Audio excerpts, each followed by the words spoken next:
Ladies and gentlemen, let's get ready to rumble!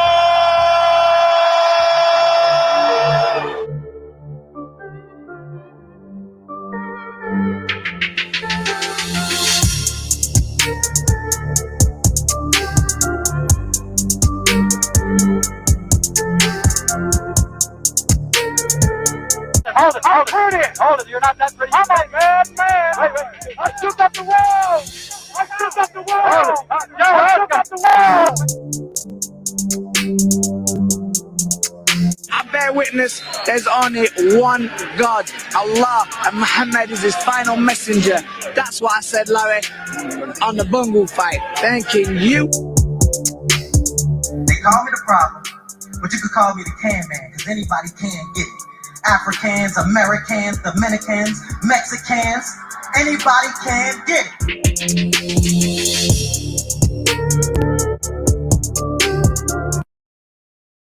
How y'all doing, ladies and gentlemen? Pieces and blessings upon all my keys and all my sisters out there. Welcome to Split Decision, episode 57. With me today, I have a very, very special guest. So let's go ahead and get the show. Ladies and gentlemen,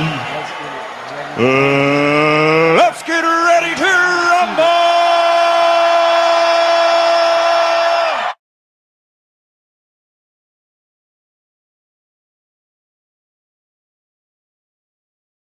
Pull up Bill Haney. You gotta unmute the mic.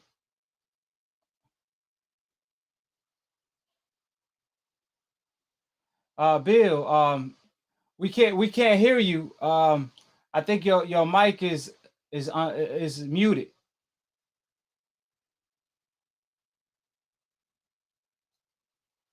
Spot for my son. Yes, sir. Yes, sir. We back on. So how you doing, Bill? Pleasure having you on Split Decision again. Can you hear me on your side? Yeah, I can hear you. I can hear you good. I'm trying to just connect to this Wi-Fi, so we can probably won't have no problems. Hold on, let me see. Yes, sir. Take your time. Go ahead, smash the like button.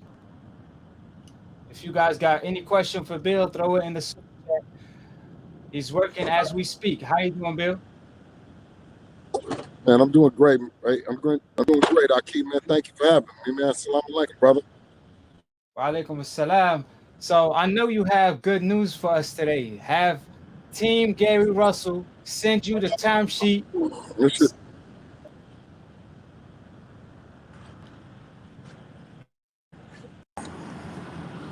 Hold on. Let me go in here so I can do it. Yes, sir. Yes, sir. Appreciate it, OG Swag. Keep me upgraded when it comes to everything. It'll be better in here.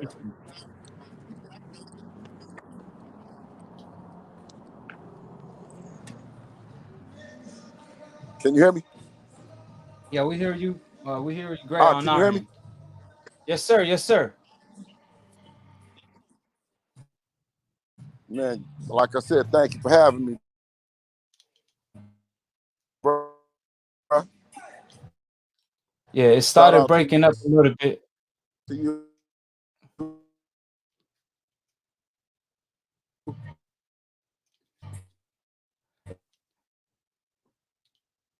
Yeah, Bill, your connection is breaking up a little bit, my man.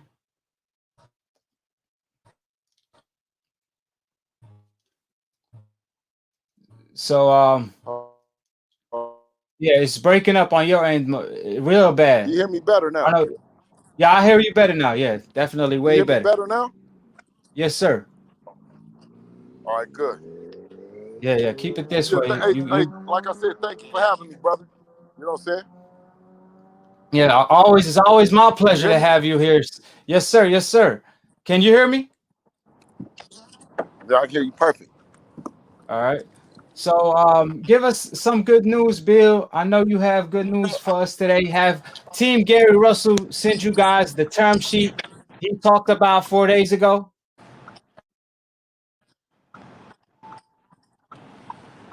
I wish I had some good news for you, bro. I wish I had some good news to tell you. You know what I mean? But I have yet to hear from Team Russell or anyone that any of their representatives. You know, but one thing we have heard from Gamboa, and it looks like that's being finalized. The Gamboa fight is being finalized Right. as we speak. Yes, sir. Yes, sir. I mean, yeah, to be honest with you, you know, the fact that Gary Russell, he placed a deadline and he wanted a respond with urgency. Meanwhile, I'm, he's showing urgency on hey, his end. bro.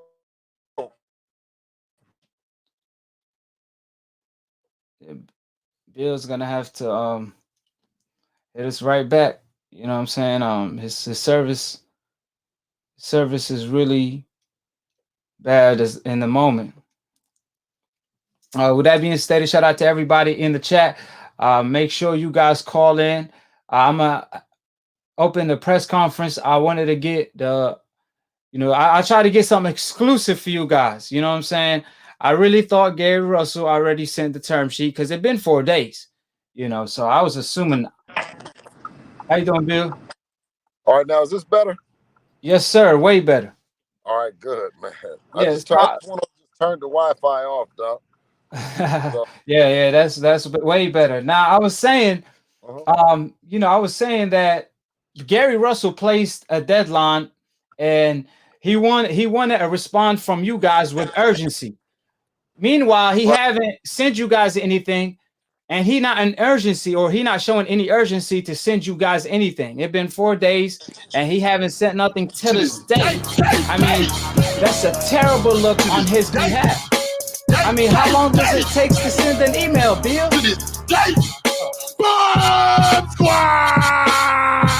No, you're absolutely right in the sense of we haven't heard anything. No, not at all. Right. Not at all. Right. Not since. I mean, you guys heard just as much as we've heard. So is he just not interested at this point? That's your what's your take on that? You just think he's not interested and he's looking for a way out? Well, I'm not 100% sure of what Gary is doing at this moment. You know what I mean, or what his interests are. Initially, I thought that, you know what I mean, that he was doing his best, and Team Russell with Batman and everybody was doing their best, and we weren't going to quit on making this thing happen, and I'm not going to quit on it. I'm just very frustrated and not hearing from him. You know. Yeah, so you haven't heard from him ever since he posted on Instagram, and he said he already sent you the term sheet. Right. Right. Yeah. Only one term sheet has been sent over, and that was a term sheet sent from us, and not any. We haven't heard a response, and I mean it's contrary to what he said on the live. You know, that the deadline, and we always meet the deadline and enough time, you know, just for this kind of thing. So, he said, I think we had until Friday, and we got back at him the very next day. Right. Yeah, Right. it's disappointing. It's disappointing, a talented fighter like him, and with Devin, the fans, it'll be a great opportunity to see the longest reigning champion in the WBC to fight against world champion in boxing right now. So, Yeah, right. And I mean, he stated on the live as well that he had family issues, but that's what you have an attorney for. You could just tell an attorney in a minute or two to send that email. It don't take that long. It takes 5 seconds. I mean, you could send the email. I'm having a problem. It's breaking up now. Oh yeah. Can you hear us? Hey, Bruce? Yeah. Let me see. All right, go to probably just say iPhone.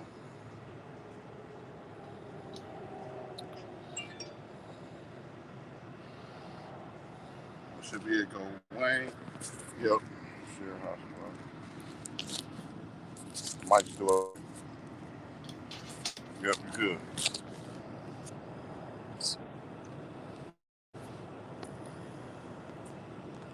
So, Batman, where you at? We need you to call in. Obviously, we had the clone call in last time. We need the real Batman to call in this time. We need to hear from you guys. So like I said before, you got Bill pulling up every time, you know, I'm going live. I'm asking him, what's the progress? Give us some good news. And he's telling me every single time I keep hitting up Gary Russell and his team, and they haven't sent us anything yet. Matter of fact, Bill Haney informed me the other day, you know, he was on the phone with the Gary Russell attorney, or with his own attorney, trying to contact Gary Russell attorney. And they still missing to this day. So it's not a good look on his behalf. It's a terrible look. Like I said, you know, for Gary Russell to press on the gas, press on the issue that they want to fight, this and that and the third. And, you know, there's no results. He not showing commitment on his end. There's no progress on his end. He not making step forwards to make this fight. I mean, Gary Russell got some really hardcore fans that love him, that's willing to ride and that's willing to be on the ship even when the ship sinks. They willing to pretty much suicide for the cause of Gary Russell. And Gary Russell's still missing to this day. So with that being stated, man, like I said, Batman, where you at? You're the man of the hour.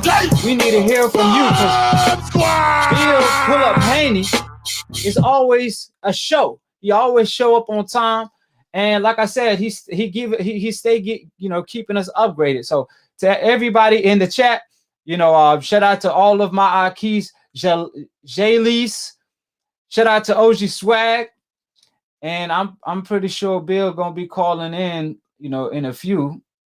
But in the meantime, I might go ahead and just start off a topic real quick. You know what I'm saying? Go ahead and work on the phone line real quick.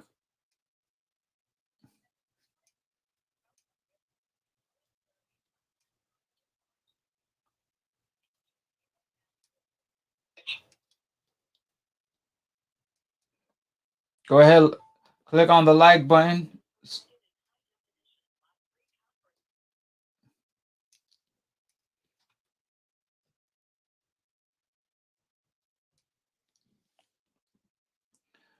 At least the news of the day, the exclusive news that we confirmed, Gary Russell haven't sent the term sheet yet. There is no excuses, because like I said, I know he had family issues. May Allah be with his dad and his family. However, that's what you got an attorney for, is for situations like this. And he already had the term sheet printed out. It ain't like he got to go write a whole new term sheet. All he got to do is send it. That same time it took him to go live and tell the fans, he could have sent the term sheet to Team Bill Haney. And keep in mind that as a businessman, as a fighter, you're supposed to actually send the term sheet before going live and informing the fan about the new term sheet you made. What sense does it make? You're supposed to take care of business first, then go on Instagram second.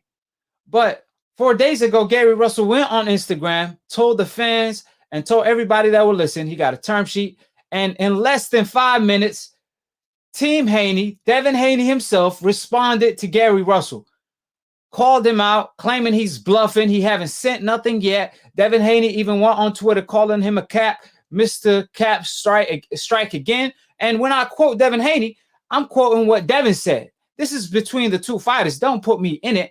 Don't hate the messenger, hate the message. I'm just reporting the news. So when I title my video, quote Mr. Cap, that's what Devin Haney said, right? So I'm just pointing out that Devin Haney always been responding, always been pushing the case, been pressing every single Gary Russell button, and Gary Russell been missing to this day. So you know, it's really looking horrible right now. It's really looking bad in the money. Meanwhile, when it comes to all the Canelo fans, make sure you guys call in. All of you keyboard warriors, you guys stay in the comment section, being the keyboard warriors you guys are. However, when it's time to pull up, when it's time to show up, you guys are always a no-show, just like y'all favorite fighters, Canelo, etc., etc., etc. So call in, tune in, and like I said, the number line is open.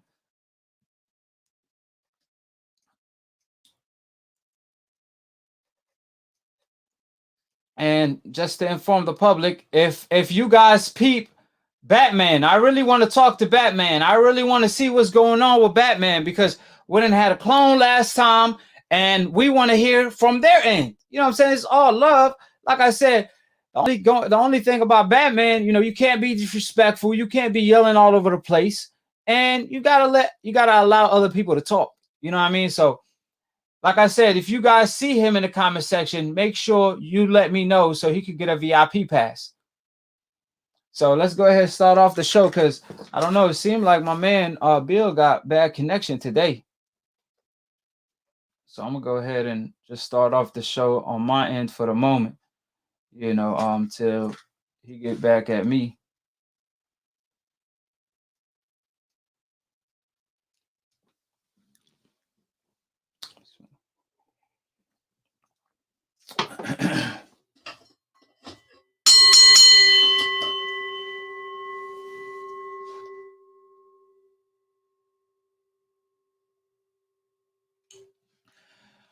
So news came out of Manny Pacquiao versus Conor McGregor.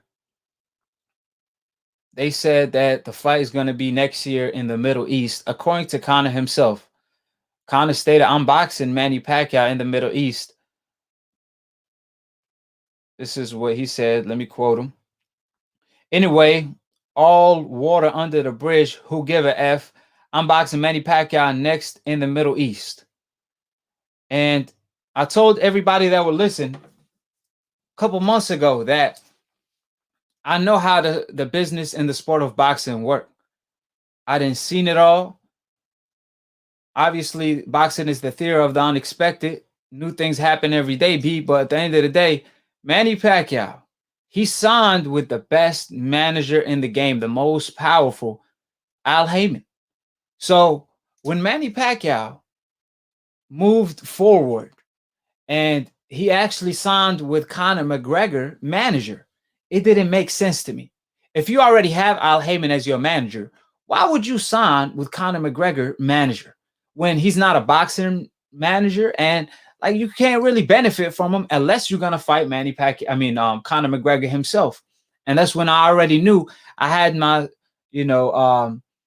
my theories on the situation, so on and so forth. But obviously, I didn't say anything till news came out, till Conor McGregor himself came out and started talking Philippine. So that's when I knew there's something cooking. Obviously, Dana White didn't like it because ain't no telling how much money he gonna make. Plus, he could make way more money off Conor if Conor fights the likes of Mars Vidal, Khabib in a rematch, and the list goes on and on and on. Because Conor, regardless of what people say about him, you could hate him or love him, he's the most popular UFC star of all time. He did the highest pay-per-views. So Dana White still want Conor to fight in the UFC. But the issue there is that Conor already got a taste of the money that they make in boxing. See, Floyd Mayweather fought every time on pay-per-view. When he does $2 million, when he does $3 million on pay-per-view, he getting like $100 million check. Meanwhile, Conor McGregor is doing not them numbers, but similar to them numbers. So Conor McGregor felt some type of way because he's like, man, I'm over here doing Floyd Mayweather numbers in the UFC, and I'm hardly getting paid. I remember when Floyd Mayweather clowned Conor McGregor, he said, your last purse was guaranteed $3 million. I made $300 million my last fight against Pacquiao. I made $300 million in one night. You made $3 million in one night. So that's when Conor McGregor opened his eyes and started realizing, man, I'm getting pimped by Dana White. And that's why Floyd Mayweather told Conor McGregor, Dana White is your pimp. He keep pimping you. So when Conor went back to the UFC, he wanted a portion of the UFC. So however, that wasn't going to happen. So they just gave him extra money. They let him promote his whiskey, et cetera, et cetera. Proper this, proper that. But ain't nothing proper about it because you got to win in order to promote yourself. And Conor could have possibly got what he wanted eventually out of the UFC. But that loss to Khabib, man, Khabib smashed him like twice in one night. You know what I'm saying? Before, during, and after the fight. He spit on him, all of the above. So that left a lot of bad taste in a lot of people's mouth. Plus how crazy Conor was getting. That was the most evil press conference I had ever seen. I agree with Dana White, right?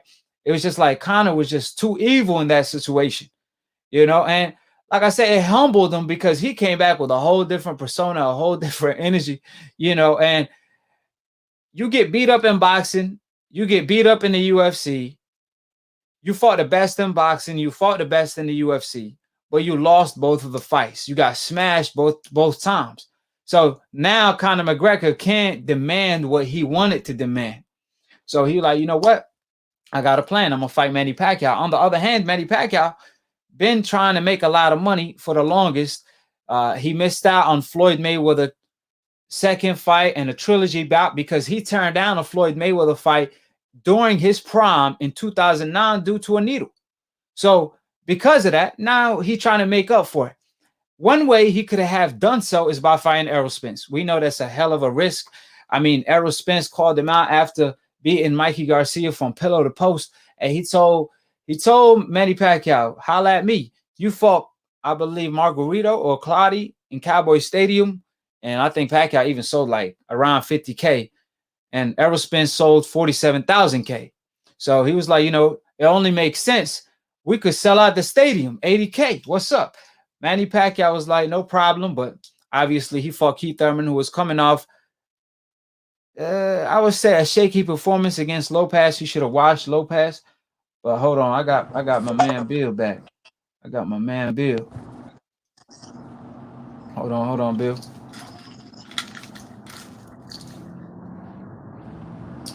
How you doing, Bill? Man, do we got better reception now? Yes, sir. Yes, sir.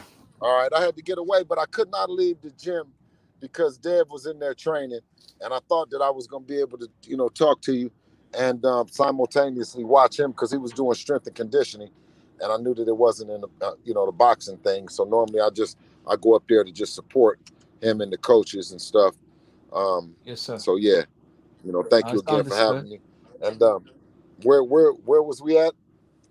You know, I was just saying, you know, when it came to Gary Russell, I was saying that it's not a good look to go on Instagram and talk about that you already sent the term sheet and you about to send it right after the live is over. And then 4 days later, the term sheet still missing, Gary Russell still missing, and he haven't sent anything over. And he showed a lot of urgency, claiming you guys better send it back by this date. There's a deadline here, there's a deadline there. But like I said, he's not showing the same commitment on his end. So, right. You know, I just don't understand where Gary Russell is coming from. Man, like I said, you know, that's not, to me, out of respect for both families and business, you know, just sending a reply back, you know, is all that I expected, you know. Right. There's a reply, and then we go from there. Yes, sir. Yes, sir. So now, as far as the Gamboa fight, how's Devin Haney looking in training? What kind of statements you guys looking to make? What'd you say, bro? I said, as far as the Gamboa fight, how is Devin Haney looking in training, and what kind of statements you guys looking to make? Because, you know, I heard Devin, he trying to top tank performance, et cetera, et cetera. Oh, absolutely. Gamboa is, you know, is a former world champion that has been in the ring with some hell of a guys, man. I mean, you know, he's been in there with Crawford. Of course, he was just in there with Tank and under a year ago.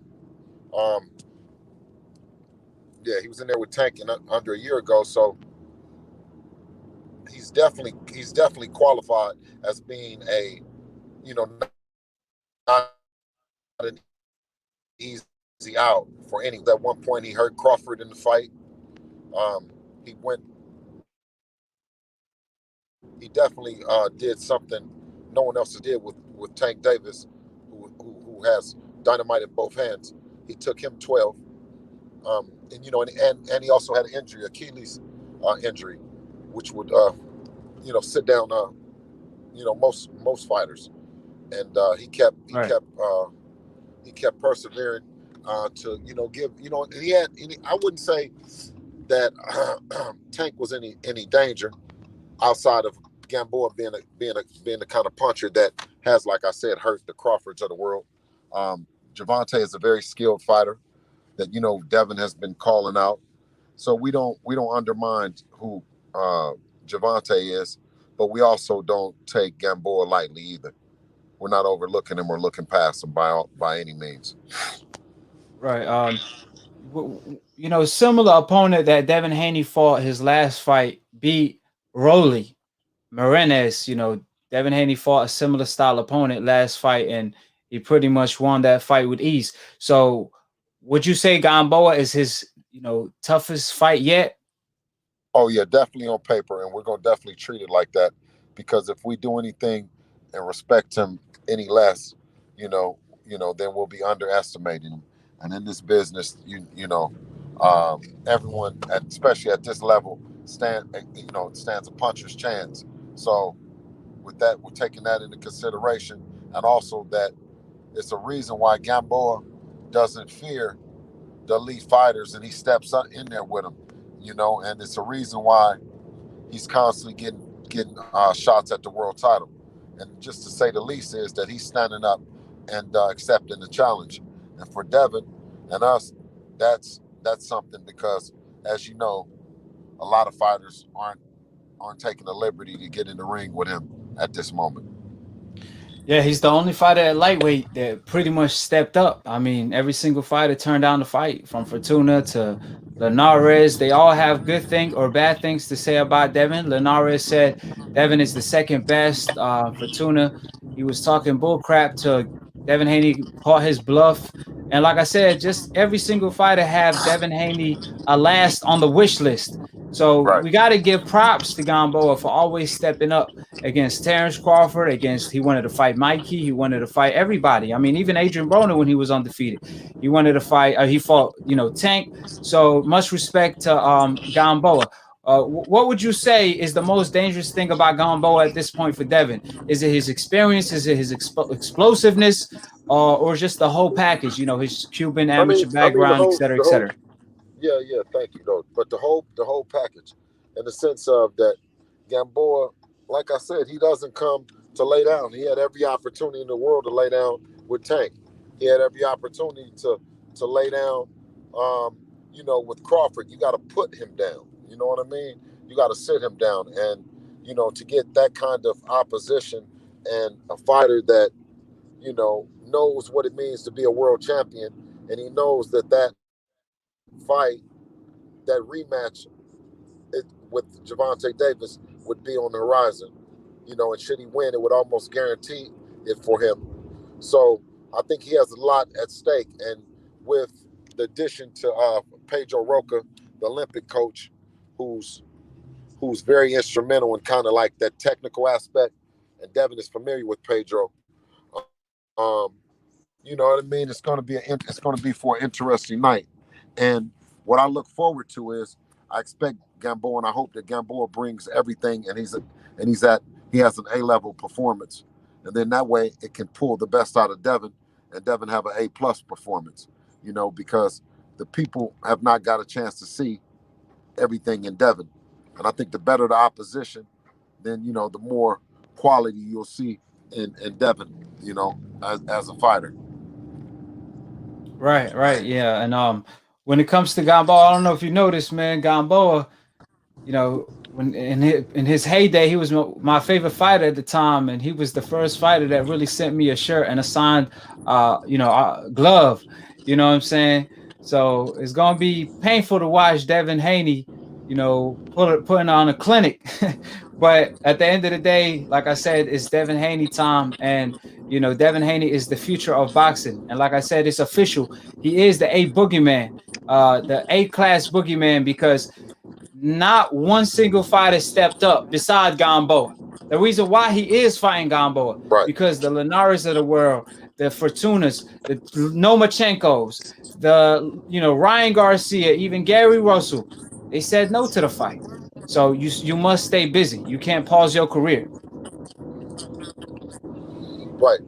And you got to listen to what people say, what they don't say, what they never will say.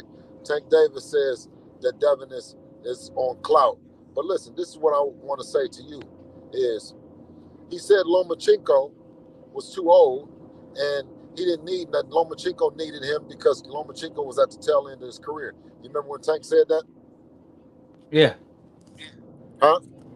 Yes, sir. I remember that. Okay. So then he said that Devin is young. He's a young fighter. He's a clout baby. So you got one fighter that's 31. You got one fighter that's 21. And you got one fighter that's 31. And this guy is 25. So who does he want to fight? Yeah, and you know what I mean? what's your take? In terms of tough opposition, age-wise, because he put the age on. He said that Devin is too young and Lomachenko is old. And, after Devin put pressure on him, I think Tank came back later on and said, I'll probably have this fight in 2021, maybe 2022. So Right. last I checked, Devin was and is the world champion at he's the world champion at 135. Right. Yeah. And like, just to add on to that, you can't be a clout baby if you demanding the fight. Now, it's one thing if you demanding a fight and then you get sent an offer and you turn it down. Then that's a clout baby. But Devin is calling out everybody and he's willing to fight everybody. Like, for example, the Gary Russell situation, that could be labeled as a clout baby move, But when it comes to Devin, he's demanding the fights and he wanting the fights. He's willing to fight. He's not just clout chasing. You know what I'm saying? So we got to put that separation. But also, what's your take on Mike Tyson telling Tank that he would love to see him versus Devin Haney? Oh yeah, I mean, that was like Devin had put. I think he had tweeted out something about it. Mike, those were jewels that he was dropping for young fighters. You know what I mean? Yes, sir. And for surely, if you take out the time to listen to Mike and he acknowledged Mike's greatness, then you know what I mean. He should adhere to some of his vice, or at least consider it. Because we're all gentlemen in this thing, and I think that it should be more camaraderie in the sport, and that'll push it forward than actually considering each other to be rivals in business. You could be rivals inside the ring, but you should have some kind of camaraderie and when it comes to business. Right. Now, Devin Haney said right after his last fight, he said Floyd Mayweather won't let Gervonta Tank Davis fight happen with me. Now also Floyd Mayweather, after he was training Devin Haney and Gervonta kind of got mad at him, Floyd Mayweather came out and said that he got love for Devin and he got love for Gervonta, but he also added that they're not going to fight each other because Devin Haney is he only has one more fight at lightweight. Now, is that true? Does he only have 1 or 2 more fights on lightweight, or is that Floyd Mayweather looking out for his fighter? Well, what Devin did say is that Floyd is smart, but I too am smart, and like I always say, with having a 21-year-old talent like Devin, no one would actually, like, no promoter, I don't think, no manager, no father is going to actually call out all of those fighters. You got to attribute Devin's hunger and his. You got to attribute that to Devin. You know what I'm saying? And him, I'm sure, you have talking. A dream. Yeah. And I'm sure him talking to Floyd and having a relationship with Floyd, and Floyd understanding, you know, or seeing where Devin is, especially after, you know, spending some time and talking to him and you know, training him and stuff, that if Devin wasn't on point, then Floyd would probably, you know what I mean, pull his coat to it. And he would tell him, you know, slow down, or we need to work on this or work on that. So I think he has great people around him, and, you know, he's I'm backing his play. If he say, let's get him in the ring, then I'm gonna do my best to get him in the ring. Right. And like you said, you know, credit got to be given to Devin, because, I mean, name me any 21-year-old fighter calling out all the fighters Devin called out. Pound for pound fighter Lomachenko. He changed his name literally to Lomachenko. You know, and everybody at lightweight. The low lightweight, even Gary Russell, the boogeyman in the division below. So, like I told you, you know, Devin Ben earned his respect. He got OG respect points because he won the DMV over. Some people say he got the key to the city. Some people say he got to beat Gary Russell to get the key to the city. However, he already earned the respect of a lot of fans. So, like I said, you know, it's nothing but respect to Devin. You know, he paving the way and to these youngins, and he's leading by example. Like I told you, if you're gonna be the next Floyd, then you got to have a pretty boy stage. And the number one boogeyman in boxing is Devin Haney, and that's a fact. Absolutely. Well, like I said, you know, we've always tried to have compared opponents, you know, to make the people understand, you know, our seriousness. You know, we have common opponents with Mikey Garcia and Juan Carlos Burgos, who Juan Carlos Burgos went 12 with Mikey. And then he ended up going 12 with us, but I mean, we put an ass whipping on him. We have also a common opponent in, well, not Mason Menard. Mason Menard was pretty good because he had real great Beltran, which was a world champion at that particular time. Antonio Moran, who went 12 with Jose Pedraza. Devin destroyed Moran. You know, so we always look to have that. And what we have in Gamboa, we have a fighter that beat Orlando Salido, and Orlando Salido beat Lomachenko. You know, we have a fighter that went 12 and gave problems to Gervonta Davis. We also have a fighter in Gamboa who arguably hurt Terrence Crawford in a fight. You know, with those things alone, I think it's definitely Devin's biggest task at hand.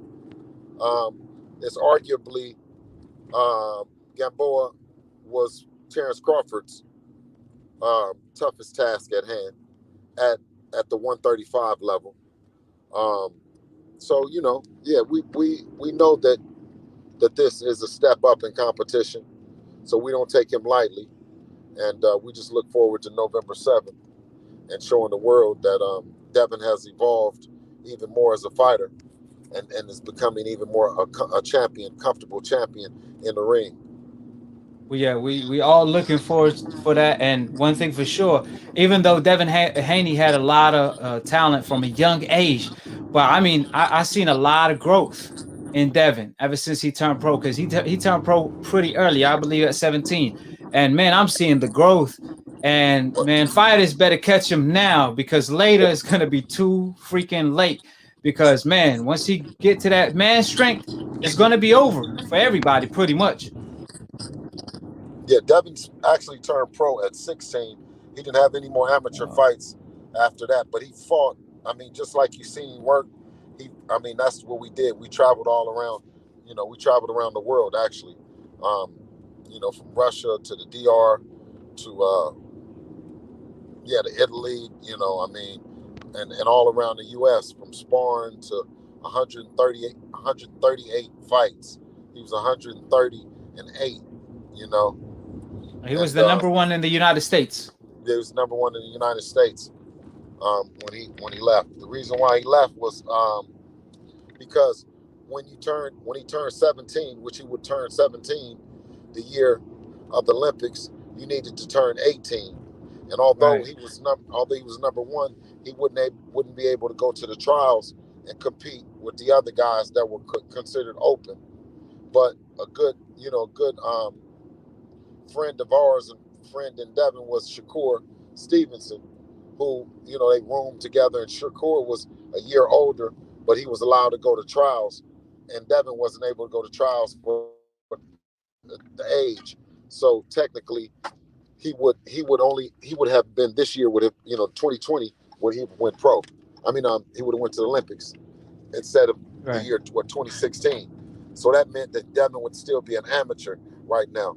And can you imagine him still being an amateur? You know what I mean? So no, I'm glad you guys made the right call, man. Because man, he's the seasoned 16, already. He got a pro style, anyways. Right. So we took the entire year of him being 16 to 17, and as soon as he turned 17, in November, we fought him in December, and that's when he turned pro. So he could have actually turned pro a month or two before that, but with Devin already, you know what I'm saying, and his wanting to do what he does, certain times we gotta just fall back and say, we know you're ready at 16, but let's wait till 17, or we know you're ready at 20, but let's go on ahead and wait till 21.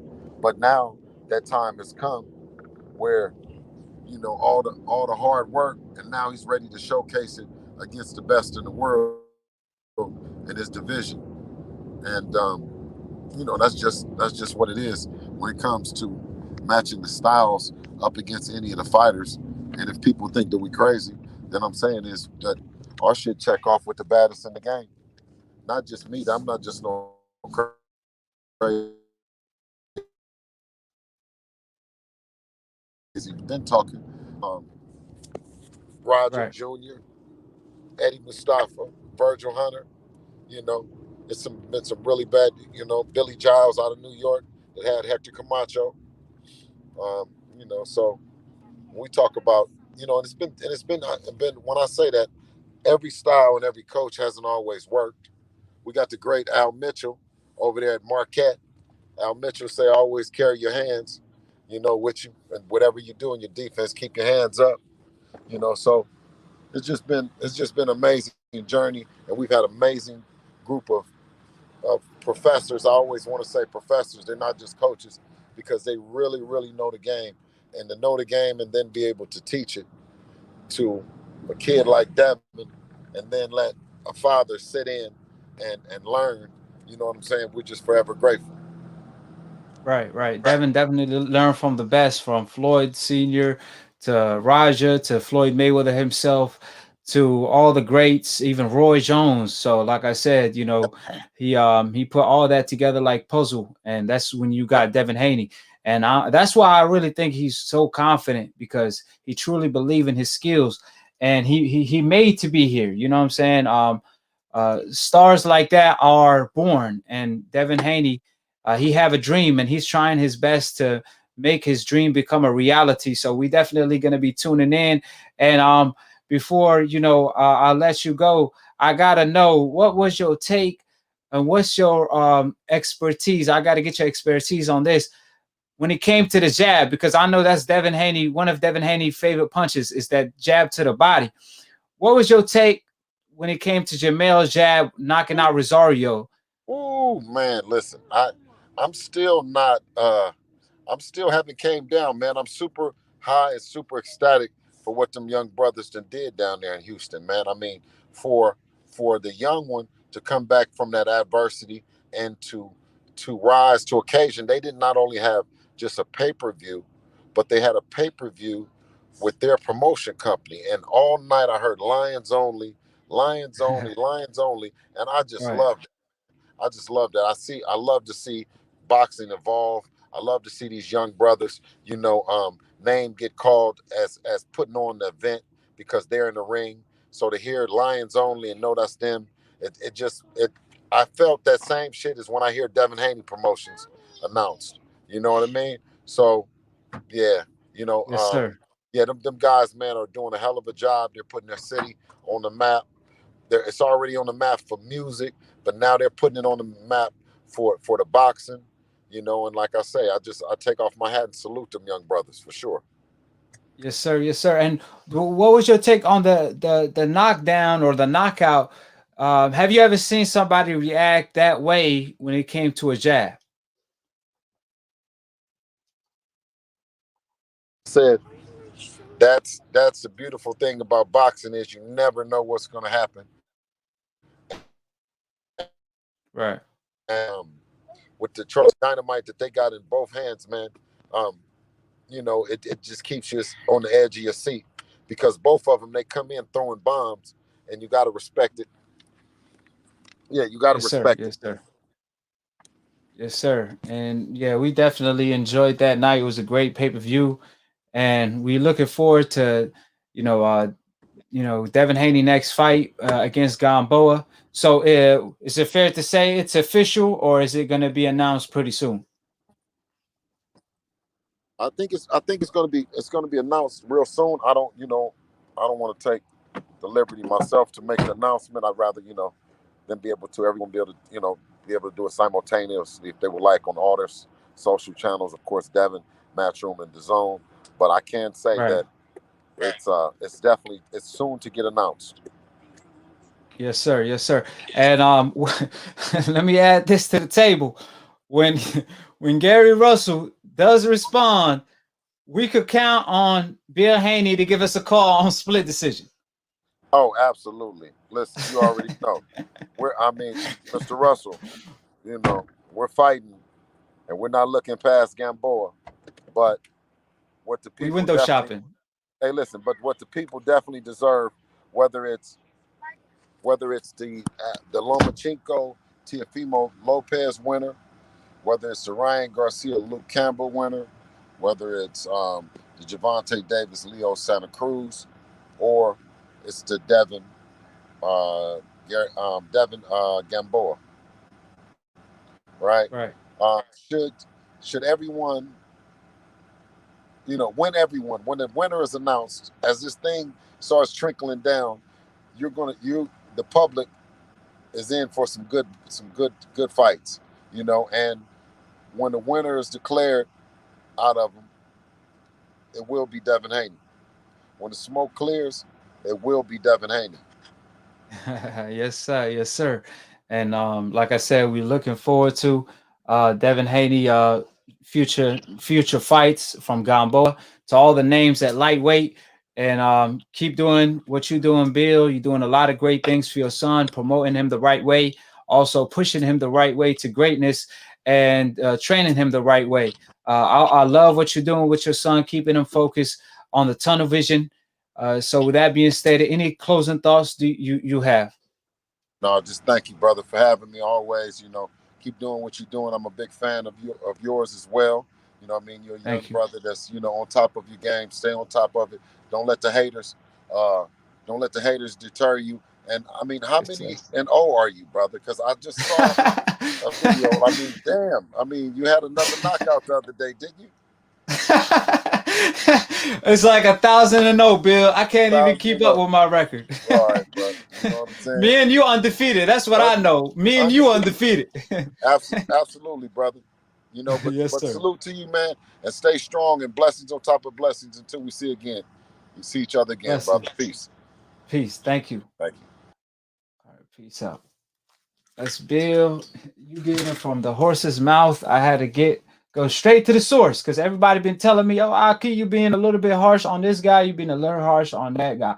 So I rather go straight to the source. I don't even type up the reports anymore. I go straight to the source. So you heard Bill Gary ain't responding to this day. So, you know, let's not make excuses.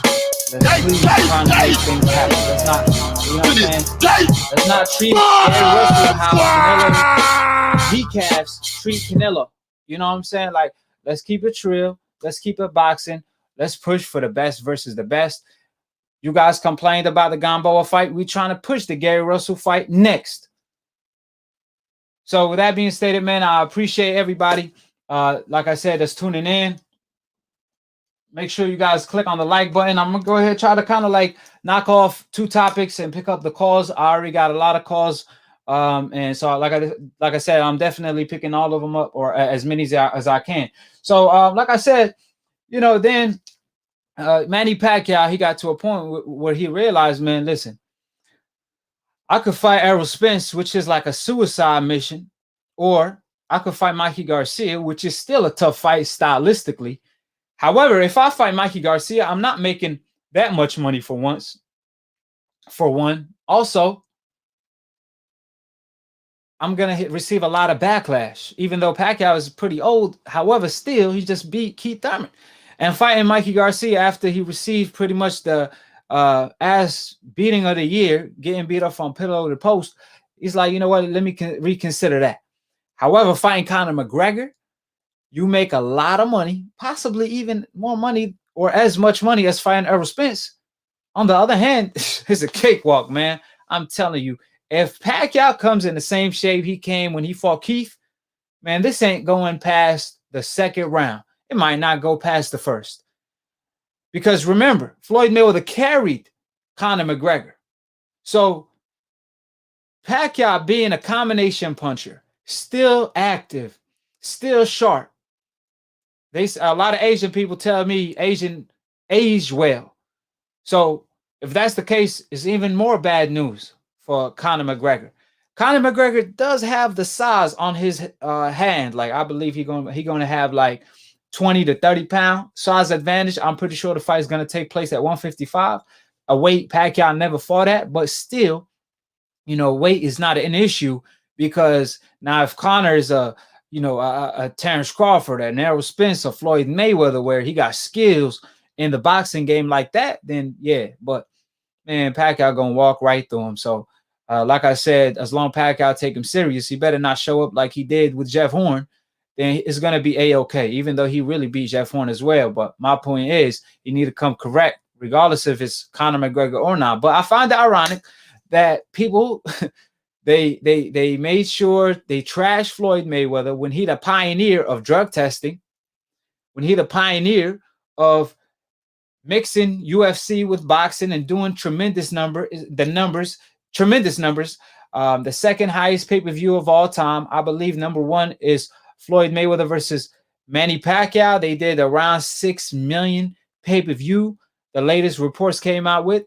Then Conor McGregor a little bit below that. You know what I'm saying? So now Pacquiao is trying to copy the blueprint or the green print of Money May.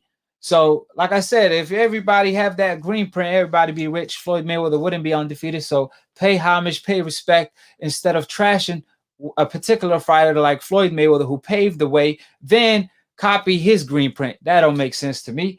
Now, does it? But like I said, you know, to each your own when it comes to that fight.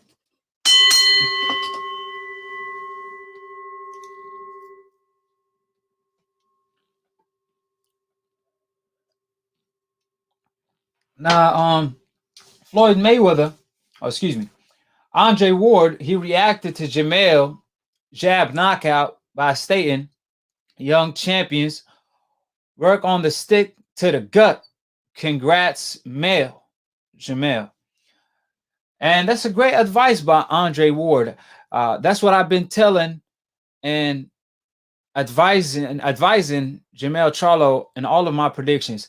I be telling him to pump that jab, because from day one, he always had a great jab. But I think when the competition went up, he fell in love with his power, because he started putting out, he started putting Cass to sleep, you know.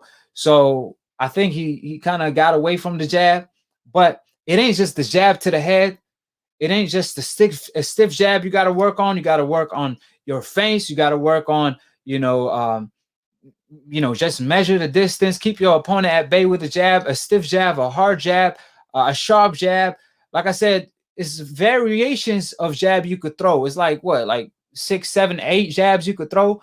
Different speed. You got to vary your speed, your power, etc., etc., etc. So that's what Andre Ward talking about. One of the greatest fighters of all time. Now, what he also added was that jab to the body, because that jab to the gut, it had Rosario. It seemed like he was catching a stroke. I was praying for the man because I really thought he hit a nerve. I thought Jamel hit him on a nerve, so on and so forth, for Rosario to react in that fashion. But it was just the fact that it was a hard, stiff jab to the body, and Rosario was not expecting it because he blinded him. You know what I'm saying? So he blinded him since he had the winky right top of guard, and then he went to the body on some Floyd Mayweather jab and pretty much took the air out of him, and that's why he reacted in that fashion. And also, you got to add on to that, he was already hurt from the previous rounds. Jamel was throwing a lot of haymakers at Rosario, and Rosario kept walking forward, but that's gonna come with a price, and you do not walk Jamel like that, because he got tremendous power. But like I said, one thing for sure, like I said on my Blow by Blow episode 2 show, I believe Jamel Charlo from now on is going to be pumping the jab upstairs and to the body like he's Floyd Mayweather. One thing he learned from this fight is throw that jab to the gut. Regardless if you think it's effective or not, regardless if you hitting your opponent or not, jab set up everything. If you can't hit your opponent with a jab, you're not going to be able to hit your opponent with any power punch. That's the easiest jab. That's the easiest punch to throw. That's the safest punch to throw. And that's the most effective punch in the sport of boxing. So, like I said, the Charlo brothers have the best jabs in the game. I believe Jermall Charlo has the stiffest, hardest, meanest jab in boxing, the heaviest jab. And you guys saw a display against Deryachenko. Same for Jamel. He just doesn't use it as much, but he put it on display after a couple rounds with Rosario. So, like I said, that's an advice from a GOAT, Andre Ward. So you definitely have to take notes when the GOATs speak. Now,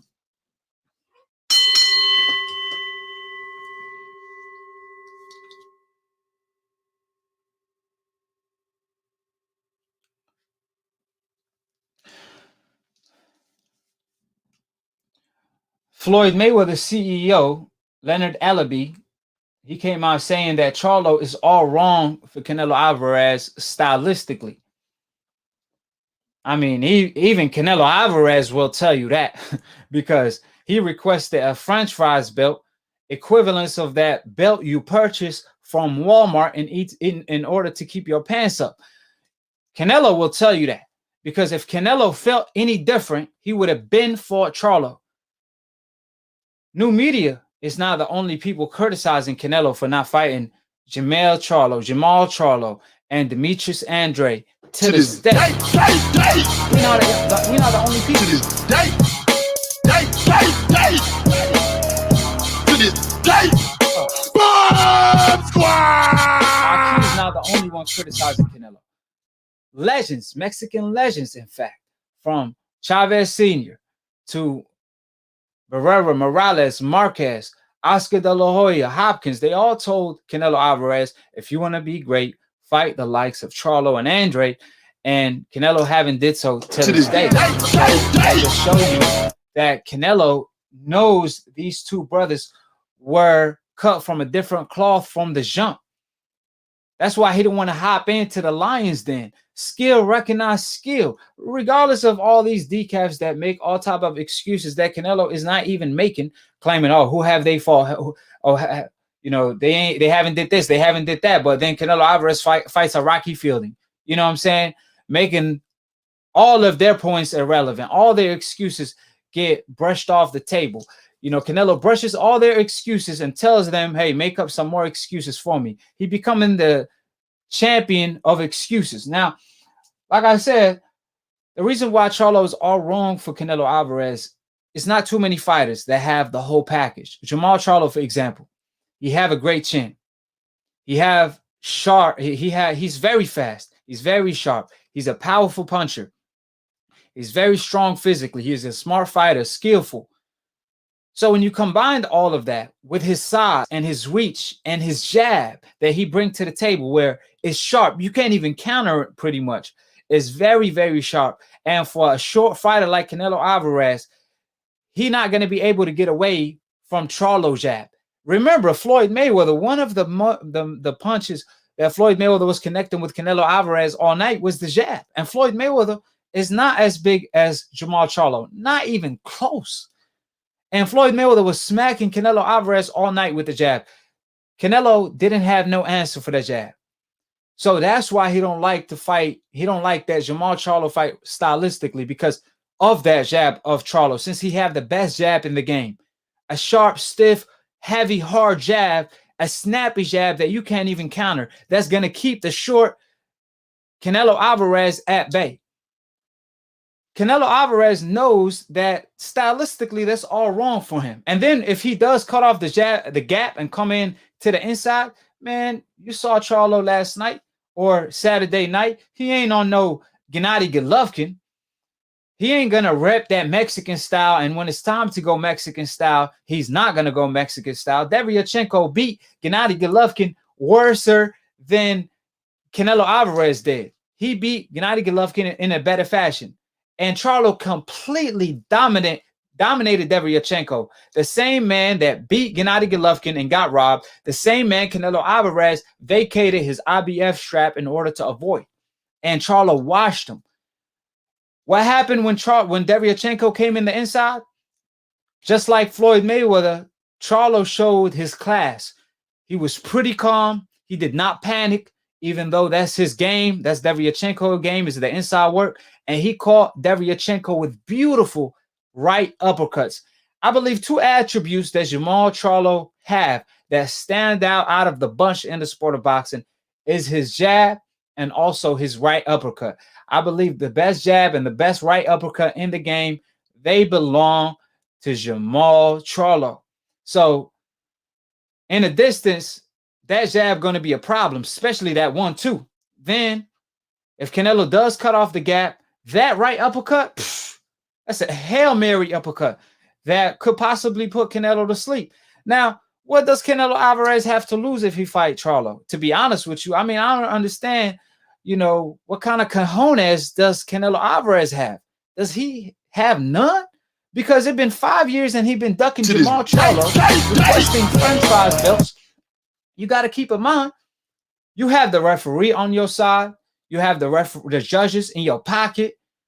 The event will be yours. You the A side. You robbed Lara. You robbed Gennady Golovkin according to most. You nearly robbed Floyd Mayweather, getting spanked every single round. So as long as you don't get knocked out, you could possibly rob Jermall Charlo. So what you tripping about is what's mind-boggling to me at this point.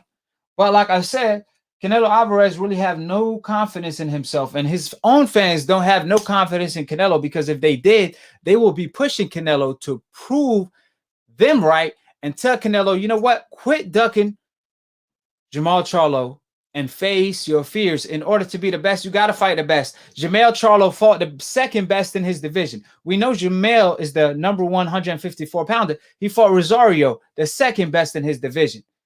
That's what's supposed to happen in the sport of boxing. On the PBC side, the two best middleweights are Jamel and Deryachenko. They fought each other. On the other hand, we still waiting on Canelo Alvarez to do something. He want to fight Ivini coming off a loss for Benavidez WBC strap. He said Benavidez is Mexican. That's why he don't want to fight Benavidez. Meanwhile, he fought Angulo. He fought Lopez. They were all Mexicans. He fought Chavez. He was Mexican, wasn't he?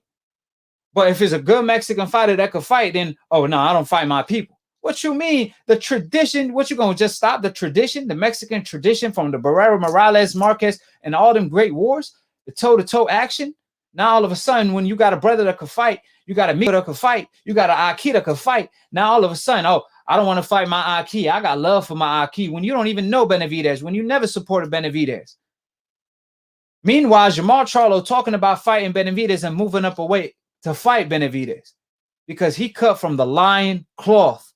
He a lion only. He want to hop into the lion's den.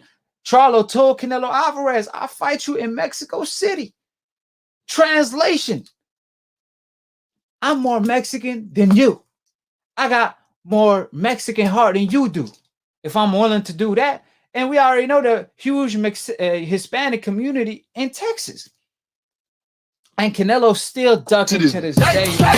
It's making these Canelo fans look extremely horrible, to say the least, like I said. You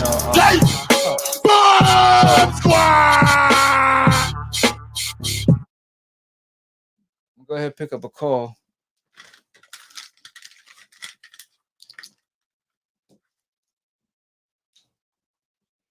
Man, you guys going in on Canelo.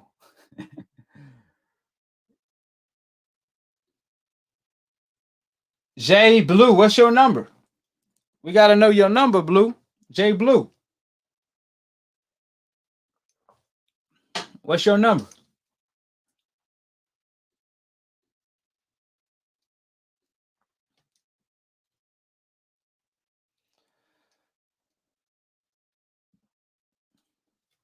So all the Canelo fans, you guys get a VIP pass. Drop your area code so I know who you guys are. Go ahead and start picking up the calls now. How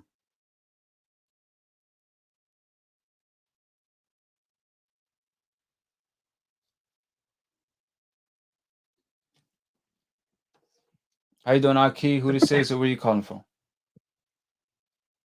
AKHi, what it do? It's your boy Jay. What's up with it, Bubba?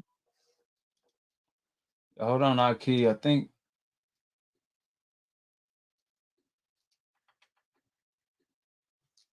One, two. Oh, yeah, I got it. Hold on, AKHi. Should be working. Can you hear me? 971. Yes, sir. Yes, sir. Yes, sir. Yeah, Talk can to you hear me? Yes, sir. What's up with it, AKHi? It's your boy Jay. What's up with it, Bubba? It's Jay. What's going on, man? Talk to me. So, how you feeling? For one, man, I wanted to talk about Saturday because I fell asleep after the pay-per-view, man. Before I could call into the show, I was disappointed. For one, you didn't call in last night? I didn't want to throw it. You didn't call in? Nah. Hold on. Yeah, let me respond to this decaf real quick. Peacemaker 828 is not in the press conference. I don't see 828. I see 832. That's the only one available. So, like I said, you know, if you want to call in, make it clear. You know, I said throw your area code. So don't give me a fake area code just to act like you're proving a point. There's no okay, 864. Now he's changing it. Okay, hold on. 864. I still don't see no 864.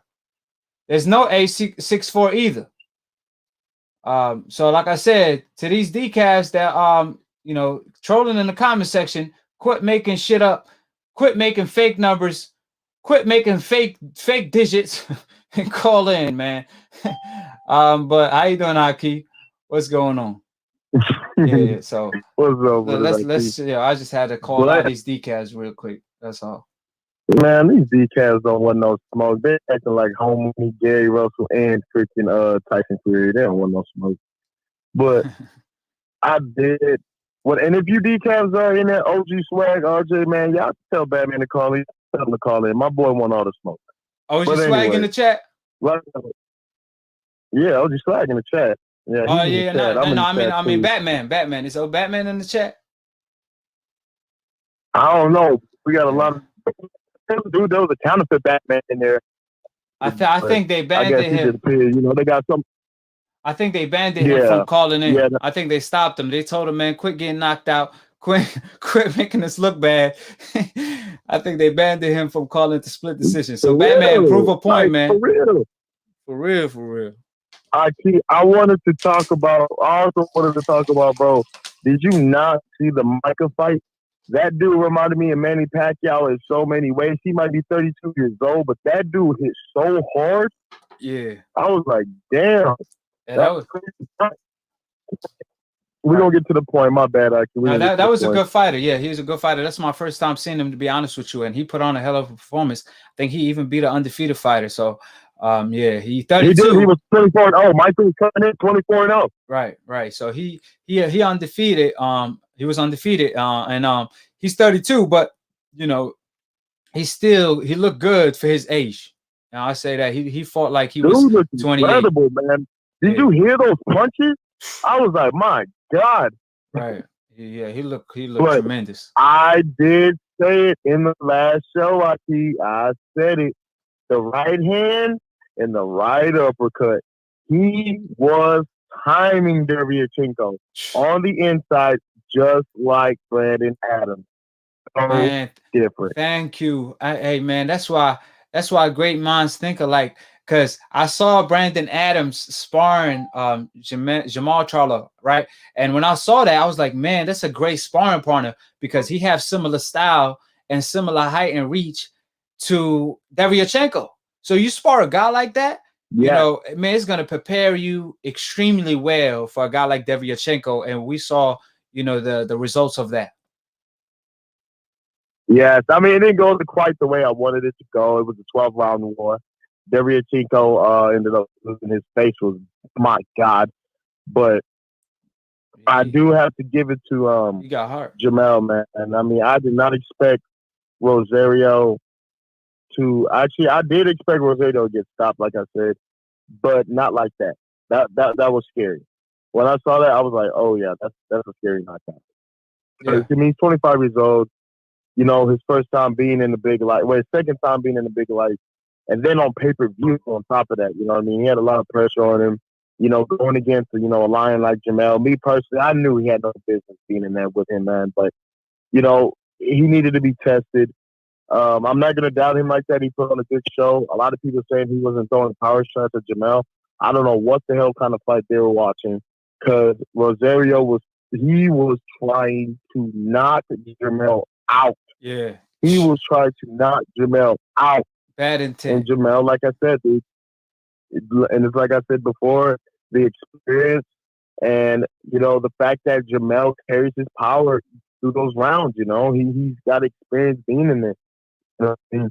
Yeah. Rosario, anytime he got hit. And then one thing I wanted to mention, did you see the way Rosario got up before round 8 even started? Yeah. No, I did not pay attention to that, to be honest with you. You talking about when he got dropped, or when he just got up to fight in the 8th round? When he got up to fight, when he got in the corner, he jumped up in the corner, or the ref called him back before that round even started. So round 8 was just a finisher, dude. He was messed up from round 7. Y'all gotta see the way he came out from round 8. You gotta see that again, dude. You have to see that because when he came out like that, I was like, man, what the hell is wrong with Rosario? Yeah. Literally, that's literally what I said. I'm like, what in the hell is wrong with him? And then look what happened. He got dropped and knocked out in the same round. I'm telling you, got to see that again, Keith. I'm going to go back and check it out. Now, I must say, you know, because I did point this out on my video, on my post-fight interview, my post-fight review. I did say that I believe Jamel should have tried to do what Jermall does, which is, you know, counter with an uppercut, especially when you got a guy coming, you know, pressuring you, trying to dig to the body with left hooks. He had no footwork, no nothing. He was walking up with a tight guard with his hands up. Yeah. Jamel has footwork. I mean, come on, man. You can't. Dude, the minute he came in there from the first round on, I was like, yeah, he's getting knocked out. That's the first thing I said. But he had some successful rounds, you know, here and there. You know what I'm saying? He was applying a lot of pressure. I mean, round 3, round 4, he was letting some hellified power shots on Jamel. Yeah, and he was. I like the body shots he was throwing on Jamel. So I was saying, you know, I would like to see a counter uppercut by Jamel, kind of like Jermall does, because that's the best way to counter a hook to the body is an uppercut upstairs. But I will say, you know, I watched the fight again, and Rosario, man, he had that, like Dante said, that winky right top of guard. So unlike Deviachenko was coming in low, which left him vulnerable for an uppercut.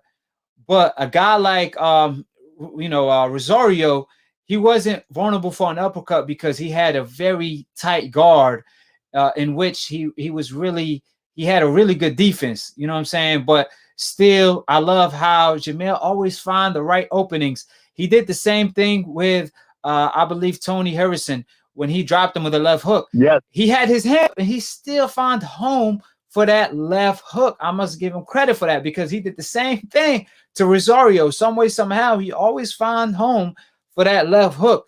And like I said, you know, and I was highly impressed by Jermall as well because he, just like Floyd, he was pretty calm, regardless of the pressure that was Deviachenko put on him.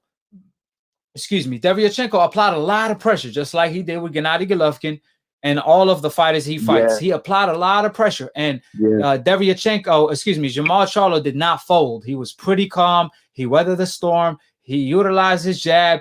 He was in the inside catching a lot of punches and countering beautifully with uppercuts. And, man, that was just a great display by both of the brothers.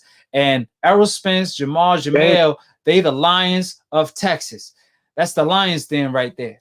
Yes. Derek James, kudos to you, my brother. You are the coach of two unified champs. Derek James is a bad motherfucker, dude. But, back to back, I think it's safe to say Derek James should be back-to-back trainer of the year because I recall in 2018, I believe, Errol Spence and Jamel Charlo had a plan and a goal of becoming unified in their division. Now, 2 years later, they both the best in their division. They both unified under the same trainer. So, we got to respect that man and his knowledge that he's bringing to the table. I mean, he got these Lion Texas. He got them right. You know what I'm saying? And they're making history as we speak. So he definitely should win the trainer of the year because I don't know no other trainer that has two unified undefeated champions. Or, Jamel is not undefeated, but truth be told, he should be undefeated. He has two unified champions in their own division, you know what I'm saying, from 147 to 154. And, they the best in their own division. Who has that in the sport of boxing? Name me any trainer that has two unified champions in their division.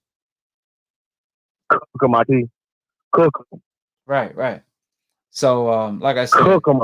Because everybody has this thing that Errol Spence and Jamal ain't fought nobody and this and that. I'm like, bro, for one, Jamal defeated Deviachenko easily, and he neutralized his angle movement. I was looking out for that the whole entire. But then I realized, I was like, you see, Jamal, that 6 foot height, man, and that dangerous shotgun jab. Because every time he shot that damn jab, it was like a shotgun to me. Like a shotgun. That was a shotgun. Every time he shot it. That was a shotgun. It was a fucking cannon. It reminded me of Hellboy's handgun. Right. Thanks. And that's why it reminded me of Hellboy's handgun. And that's why Canelo's still missing to this day. That's why we don't know where Canelo at. I have no reaction, but keep hiding. And then Say it again. I said about Canelo, I'm about to cook the hell out of Canelo. All you decavs in the comment section, bro, let me tell y'all something, man. Y'all over here running y'all mouths about Canelo. Look, Canelo is a coward. Can you also run this on when he fought Kovalev again at 175? When was that? Going on how long ago? Yeah, it's like about more than a year now, and it's more than a year. Yeah. Been more, and like nearly a year, I would say. He's not. Yeah. He hasn't been in the mix for God knows how long. Boo Boo wanted his head. Joe Saunders wanted his head. Me personally, I think Jamel and Jamal are going to be the most elite fighters in the game. They are right now. Me personally, I think the fight up next, just being your IQ brother, and just wanting to tell you my honest opinion on the show. I deeply believe the next fight, the next big fight to happen, besides for Terrence Crawford and Kell Brook and then Errol Spence, Danny Garcia, and my personal favorite fight that I cannot wait to see, Teofimo Lopez versus Roma, is going to be Andre versus Jermall Charlo. Yeah. Period. Right. It's going to be a hell of a fight, and that's the fight that needs to happen. Canelo, I don't understand how you decaf to sit here and talk about how Canelo's a GOAT. He fought Laura and robbed him. He fought Floyd and got beat up. He fought Kovalev, who was already over the hill. He beat and he was beat, losing. what's his name? What was his name? And Yard. He knocked him down with a jab. Yard, yeah. Yard knocked himself out. Yeah, beat, Yard. Anthony Yard. He knocked his own self out. Anthony Yard. Yeah. Oh, Anthony Yard. Yes. Anthony Yard He knocked beat his him own with a self jab. out. Me personally, I think. Because he was gassed I'm out. listening. Yeah, I was saying that's the only reason he won. Yeah, that's what I'm saying. Like if he had more gas in the tank, if he didn't punch himself out when he nearly knocked out Kovalev, I think he would have beat Kovalev. But I was gonna tell you this though, because we already know Canelo, man. That's a reason why he's maneuvering to this day, man. Because every time he stepped up, he always looked bad against anybody you name, from Trout to Lara to Gennady Golovkin. It was always a close call. Yeah. It was always a close call, regardless of how you felt about the fight. It was always a close call. Jamel, for example, fought Lubin. He fought Rosario, and he knocked out both. Even Tony Harrison, And we got Jermall. He fought the undefeated J-Rock. He knocked him out. He fought Devyachenko. He dominated him. So that's a reason why Gennady Golovkin avoiding Jermall Charlo. There's a reason why all these fighters avoiding Jermall Charlo, such as Canelo, and et cetera, et cetera. But do you watch UFC? I want to get your take on this. Yes, I surely do. All right, so Israel, man, he came out. He said that he will F Jon Jones up, in which Jon Jones responded with a long paragraph where he said he preparing for a heavyweight, and he said that I will tear your arm off. Then he said, when you going to be ready, man? You said you fought 1,000 times. So when you going to be ready, man? Right? So first of all, like I said, I truly believe, I think that's a great fight. I think I was highly impressed by Israel because he always goes. Yeah, Israel, he goes out of his way to fight the best, like Yoel. Who goes out of his way to fight Yoel? Nobody does that. You know what I'm saying? And like I said, he always put on a great show. He's a showman. Like I said, I love his energy. I love his persona and all the above. And he's just down-to-earth person. He's real. And I truly believe in his skill. And he made me a believer every time he fights. You know what I'm saying? So, like I said, Israel, I believe he replacing Conor McGregor as we speak in the UFC from the star power and the great performances he's putting on. Because truth be told, when Conor McGregor first came in the scene, when he was very, very hungry, man, the man was a beast. But like I said, he just had a weakness, which was his ground game. Meanwhile, Israel, he seemed to be really, really great. You know what I mean? But the point is, him versus Jon Jones is not really a mismatch, because a lot of people saying Jon Jones is just going to wash him. A lot of people forget Jon Jones. I believe his last fight, a lot of people had him losing. Some people really thought he lost. And after he got busted doing the multiple wrong things, he haven't been looking like his old usual self. And if you abuse your body from drinking to smoking or whatever you do, like Jon Jones, we know he drink a lot, and there ain't no secret. You know what I'm saying? So there's a cost to that. You taxing your body, and he is getting older. So against a young gun that's taking care of himself, I mean, who knows? It's a 50-50 fight. Like I said, Jon Jones is not in his prime. He's out of the door. And like I said, he done took some things to stay in shape, I believe, because he been not being disciplined. He wasn't disciplined, so he had to resort to them things. And like I said, that's on paper. He failed multiple tests. But the main thing is, what do you think about the fight? And what's your take on that fight in general? Because they both calling each other out. Is it possible now? Because Jon Jones, if it don't happen now, he moving up, so it ain't gonna be possible unless Jon Jones move back down in weight. What's your take on that fight? Great question.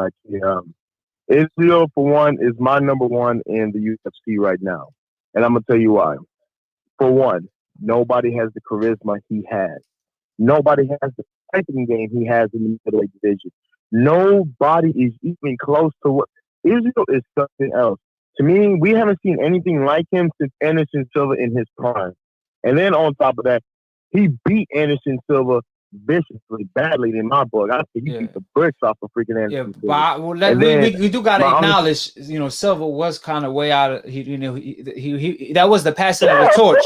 Yeah, it was the passing of the torch. It was passing the torch stylistically because he the second coming of Silva. But like I think we do got to acknowledge he was on his way out of the door. He'd been out of the door, matter of fact. But he was just making money. So yeah, and I think Israel didn't want to knock him out. I think Israel didn't want to knock him out. I think he did. He carried the fight. Yeah, he carried the fight. Yeah, he carried the fight. He carried the fight. And to answer the question about Costa, I didn't get a chance to watch the fight. Watched him. One thing for sure, when I heard about the fight, and I knew about the fight, Israel for one is still undefeated. Two, I don't see nobody being able to beat him. And for three, especially right now in his prime. And then for four, John Jones, I have mad respect to John Jones when he first came out, man.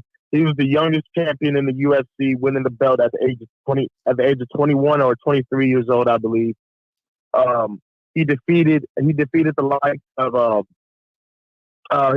likes of freaking God damn it, what was his damn name? Everybody. Talking about John Jones? Man, everybody. Man, John Jones got the deepest resume. Yeah. He beat Lyoto Machida. I mean, he's beaten Rampage Jackson. I mean, he's beaten some of the all-time greats. I forgot his name. He was a tall dude. They had a 3-fight war. Of course. Damn, I forgot his name. Right. But that was amazing. John Jones beat everybody. But right now, I think John Jones is kind of falling off a little bit, man. I agree with you last time on the video. I do believe he's falling off. I do believe if Israel goes up in weight, that if John Jones takes him down and they get on the ground, I do believe that John Jones can wear him down a bit. But if they are on their feet and they're striking, I deeply believe Israel will outstrike him. He will outclass John Jones, and I deeply believe he will also outcondition John Jones because John Jones is heavily conditioned. Right. What's your take on the fact that now he won't have the size advantage though? Because in striking that does play a big role when you are the title fighter, a taller fighter, and have more reach. As a striker, that does come into play a lot. And the fact that John Jones is going to be the bigger and the guy with the more reach and height, right? So. How you think that's going to play out? John Jones has the longest reach in the UFC. That's a great question. I deeply believe that John Jones, if he pumps the jab out, throw cheap kicks like he always throws to the leg, throw leg kicks, maybe throw some side kicks at Israel, keep Israel out. Because a lot of people don't have the balls to attack Israel's legs. And that's what I try to tell people. Israel is dangerous because nobody attacks his legs. John Jones, he said, hit Israel with nothing but leg kicks, and I mean low leg kicks, right by the shin and right behind the calf. He needs to hit him right there. I'm talking about in early rounds, and then take him into deep waters with his back fist, his jabs, and his straight punches. Because John Jones, because everybody says Conor McGregor has the best straight left hand, has the best straight punch. In my eyes, I deeply believe to this day, I believe that John Jones has the best straight punch, and his is the right hand. So you really picking? Yeah, so you picking Israel, even though he have the best left hand and all Israel to beat John Jones. Oh, you picking John Israel Jones to beat John Jones, and I said, okay. I picked Israel to beat John Jones. I picked him from day one to beat John Jones when everybody was even talking about the conspiracies of them fighting. I was like, Israel will dominate John Jones. He will beat John Jones. Yeah, well, John Jones been pushing for that fight, man. I'll tell you one thing. John Jones really been pushing for that fight, and Israel ain't been shying away. He been calling him out. So let's see if some, manerate or, something start cooking.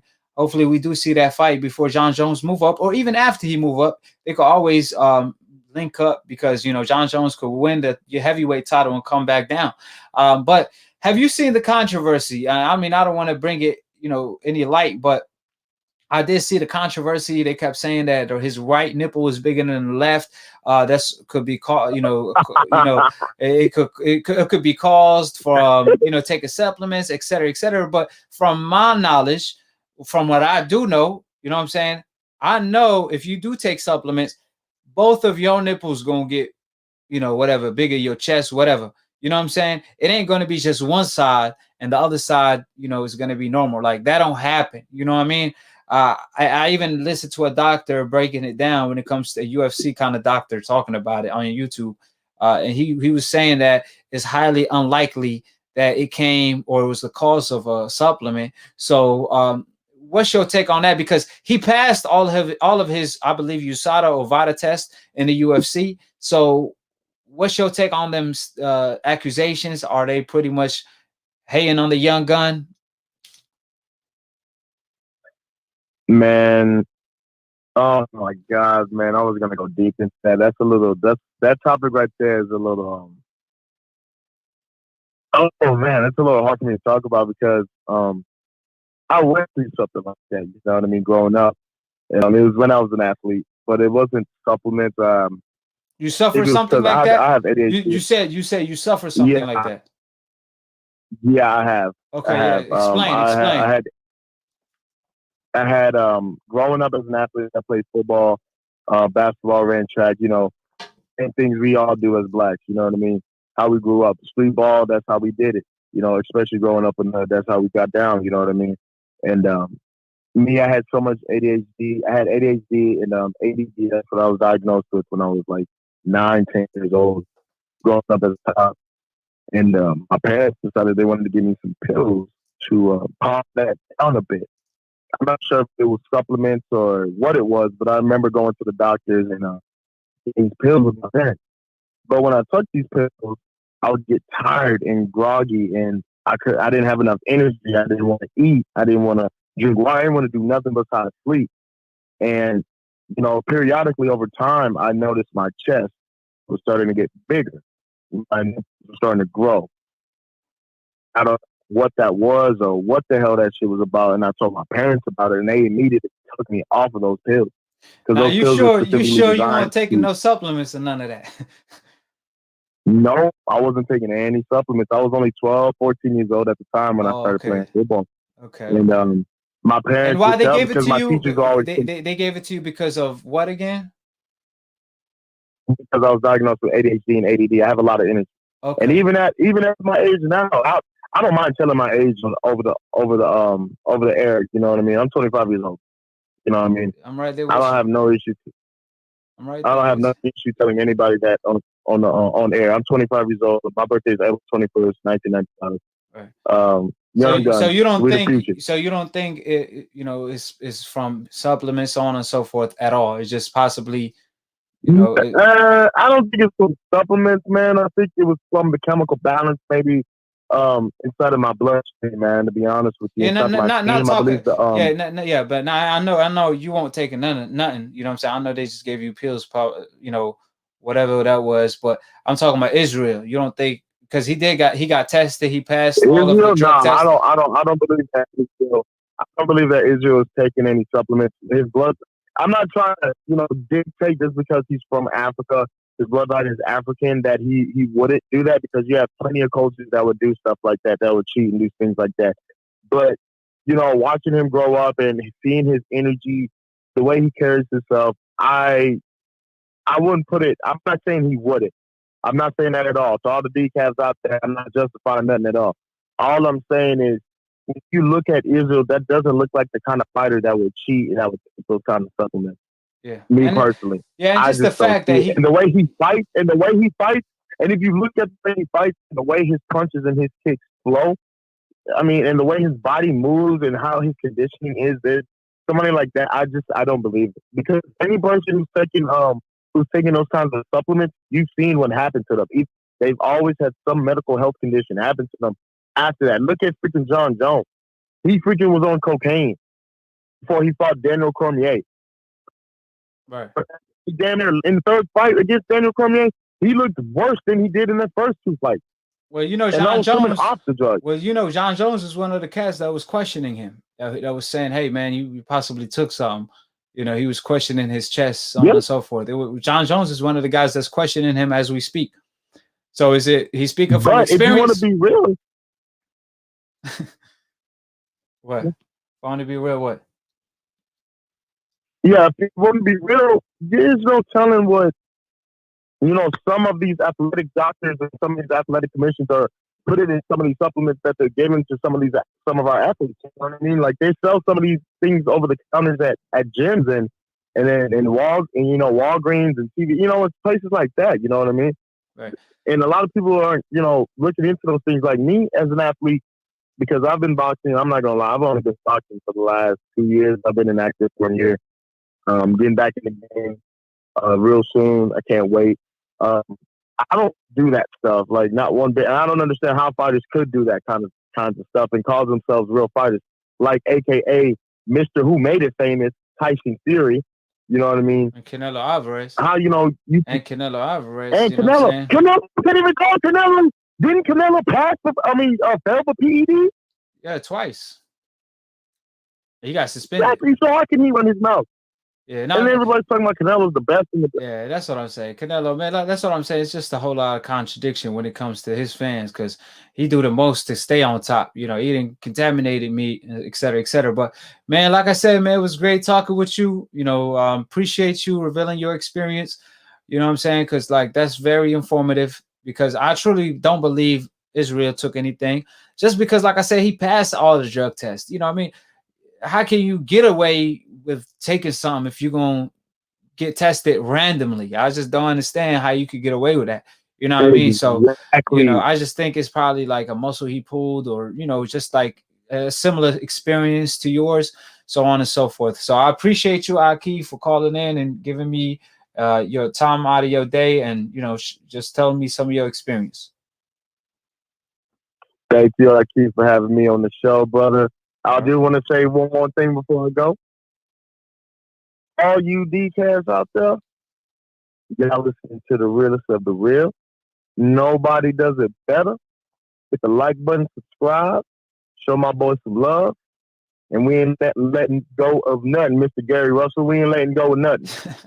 Love you, brother. Yes, sir. Yes, sir. Appreciate you, AKHi. Thank you. Let me pick up my AKHi right here. How you doing, AKHi? Who this is, and where you calling from? You? Yes, sir. Hello? You can hear me? We all live. Oh, what's up, man? Talk to me. Hello? Yeah, we listening. I'm listening. Can you hear me? Yeah, I can hear you. I can hear you. What's going on, man? What you thought about the fight this week, man? Oh, man, I had a great night. It was just, it was great to see boxing back, especially on the top level. What was your take? Yeah, it was really pretty good, man. I thought the Charlos did what they was going to do. I was concerned with Mal, He did what I told you in the last podcast.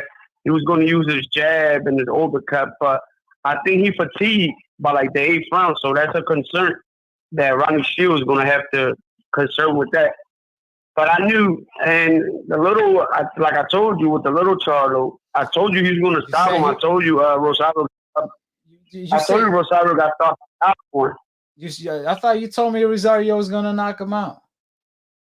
No. I told you Rosario got stopped by Gallimore. Oh, okay. And I told you that's what it's with the Charlo that I knew he was gonna beat him because of that. And I don't think the body shot really hurted him.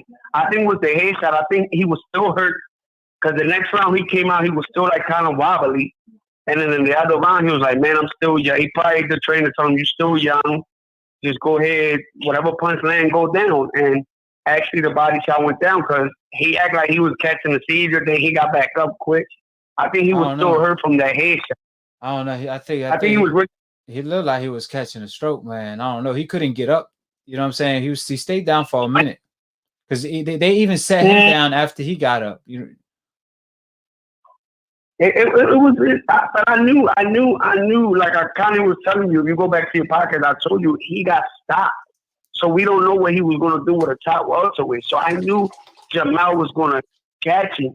All that stuff. He was jabbing right, throwing body shots right, but his trainer, like in the 5th round, told him to fight because of the drop he had in the 1st round. How you going to tell a man to fight when he's doing good with the jab and the body shot? And he opened up and he got knocked down. He got caught.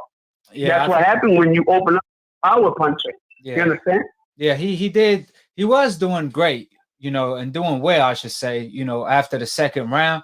I think the 2nd round, he had a good round, especially after a round he got dropped. 3rd round, you know what I'm saying? He's still looking good. 4th round. And the shift kind of took place around the 5th or 6th round. You know what I'm saying? And that's when, you know, Jamel started landing punches and finding openings. And I think it's just credit to Jamel jab and boxing ability and just placing shots. You know, he placed shots later on. Early on, he was swinging, while later on he placed shots, you know, and he found openings. And like I said, you know, it's fighting a guy like Jamel who could knock you out with either punch. And, you know, just fighting a guy like that could place a shot with your hands up. So you could have your hands up, but he still will place the hook even if you have your right hand up. That's very frustrating. You know what I'm saying? So, so Lubin, let me tell you this. You know, Lubin, he came on and said he ready for Jamel Charlo rematch at 154. So after his last performance, what's your take on that? No, I don't think he's ready. I think he already got knocked out in the first one. And plus, when he fought the last to become the number 1 contender, he got hurt.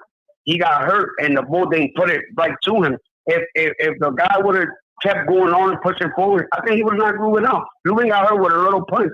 Now you're going to try to fight again to get knocked out again. I don't think they should put him again. I think for real, I think he should move up to 160 or try to get the WBO. You understand? Try to unify whatever or not move up, because for real, Lubin don't make no sense. He's still fighting the same. He don't look good with a top opponent. You see, he took him to the 12th round, and he got hurt. Imagine the guy would have been pushing more forward and throwing more punches. Now, I don't think Lubin is ready. I don't think Lubin is. And against Charlo is really a tall task and a tall order, because remember, Charlo, he sparred with the best southpaws in the game. He spars with Lara, who moves laterally, and he very slick, all of the above. He is southpaw Cuban sensation. He sparred with him during Lara Prime, and he sparred with him, you know, for a long time. And then he sparred now with Errol Spence, one of the best boxer and best come forward fighters as a southpaw. So it ain't anything a southpaw could do to Jamel that he haven't seen. Remember, Jamel actually sent Andrade an offer back at 154. You remember that? And Andre turned it down because he felt like the money wasn't enough. Remember? But you know, he said that fight is going to happen eventually. But my point is, like, Jamel is that confident fighting southpaw. So I think Lubin, you really should take his time. I think a good fight with Lubin is J-Rock and Lubin, or Lubin and even Tony Harrison. I think these guys should fight each other before fighting a guy like Jamel. In the meantime, Jamel could either fight a guy with a WBO strap. I don't know his. I don't even know who that is. You know what I'm saying? Like, he with Golden Boy. You know what I mean? He got nothing to lose. You know what I'm saying? He only got one strap. That's gonna be the biggest fight of his life. You know, so that you know, if Jamel could pull off that guy, if that guy is willing to fight him, that would be great. Or even a fight with Lara. I think Lara still got some good, you know, a little bit left in him. However, I don't know if Jamal is going to allow that to happen. So, like I said, it might be time to move up if he can't find anybody, or even a Hurd. A Hurd fight is really good, you know. So, you know, that's also available for him. Nah, I don't think for real. Ain't nobody in 154 for him right now. Yeah, a fight with Hurd would be good, because you know they were trying to make it, and then Hurd lost to J-Rock.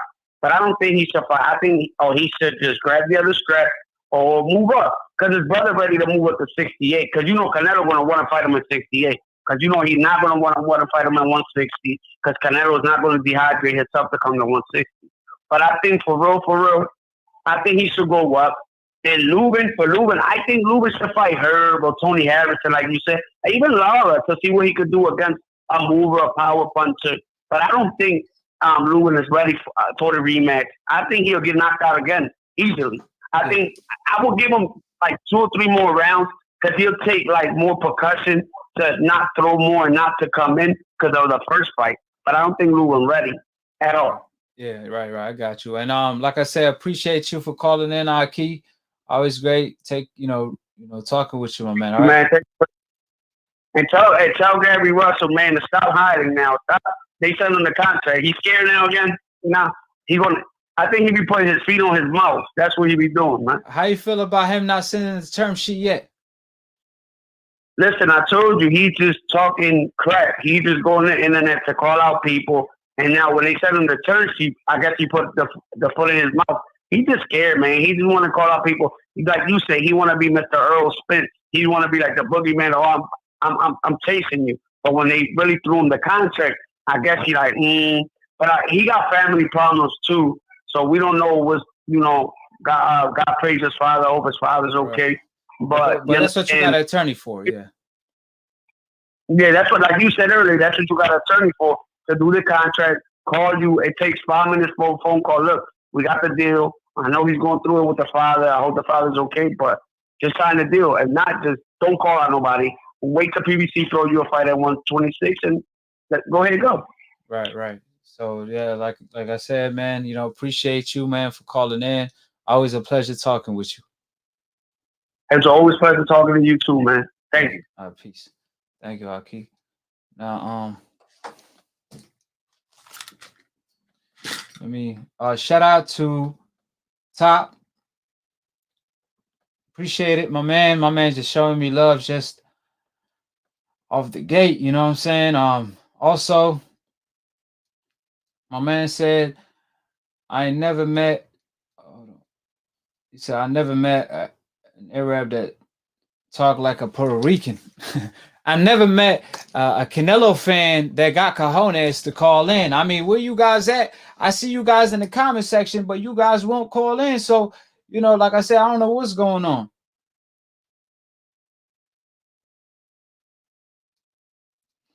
My man said we need that AKHi versus the Decaf Wizard debate.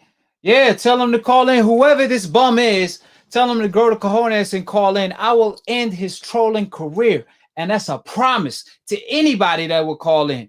Man, I'm telling you, I end careers. I destroy careers. So if this man got cojones, tell this man quit acting like Canelo and grow the cojones and call in. So let me just. So that's news came out of. I think yes, I still got a good time. Yeah. So.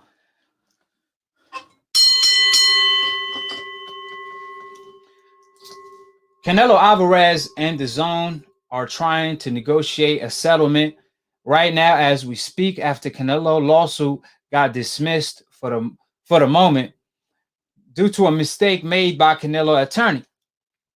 Now, there's a lot of things that should be mentioned. That don't mean Canelo can't sue DAZN anymore. His attorney just have to correct the mistake. I already made a video on that. I'm gonna leave it in the comment section below. In the meantime, DAZN either must have a leg to stand on, offering Canelo this deal during negotiations, which I'm about to reveal, because offering Canelo this type of deal, it seemed like they had an agreement with Golden Boy, since they made the contract with Golden Boy, not Canelo. They didn't make it with Canelo directly. They made it with Golden Boy, and Golden Boy, Oscar De La Hoya, he promised DAZN record-breaking numbers, as you all heard. I mean, Oscar De La Hoya before, or with the moment Canelo signed the contract with DAZN, he said Canelo does record-breaking numbers on TV.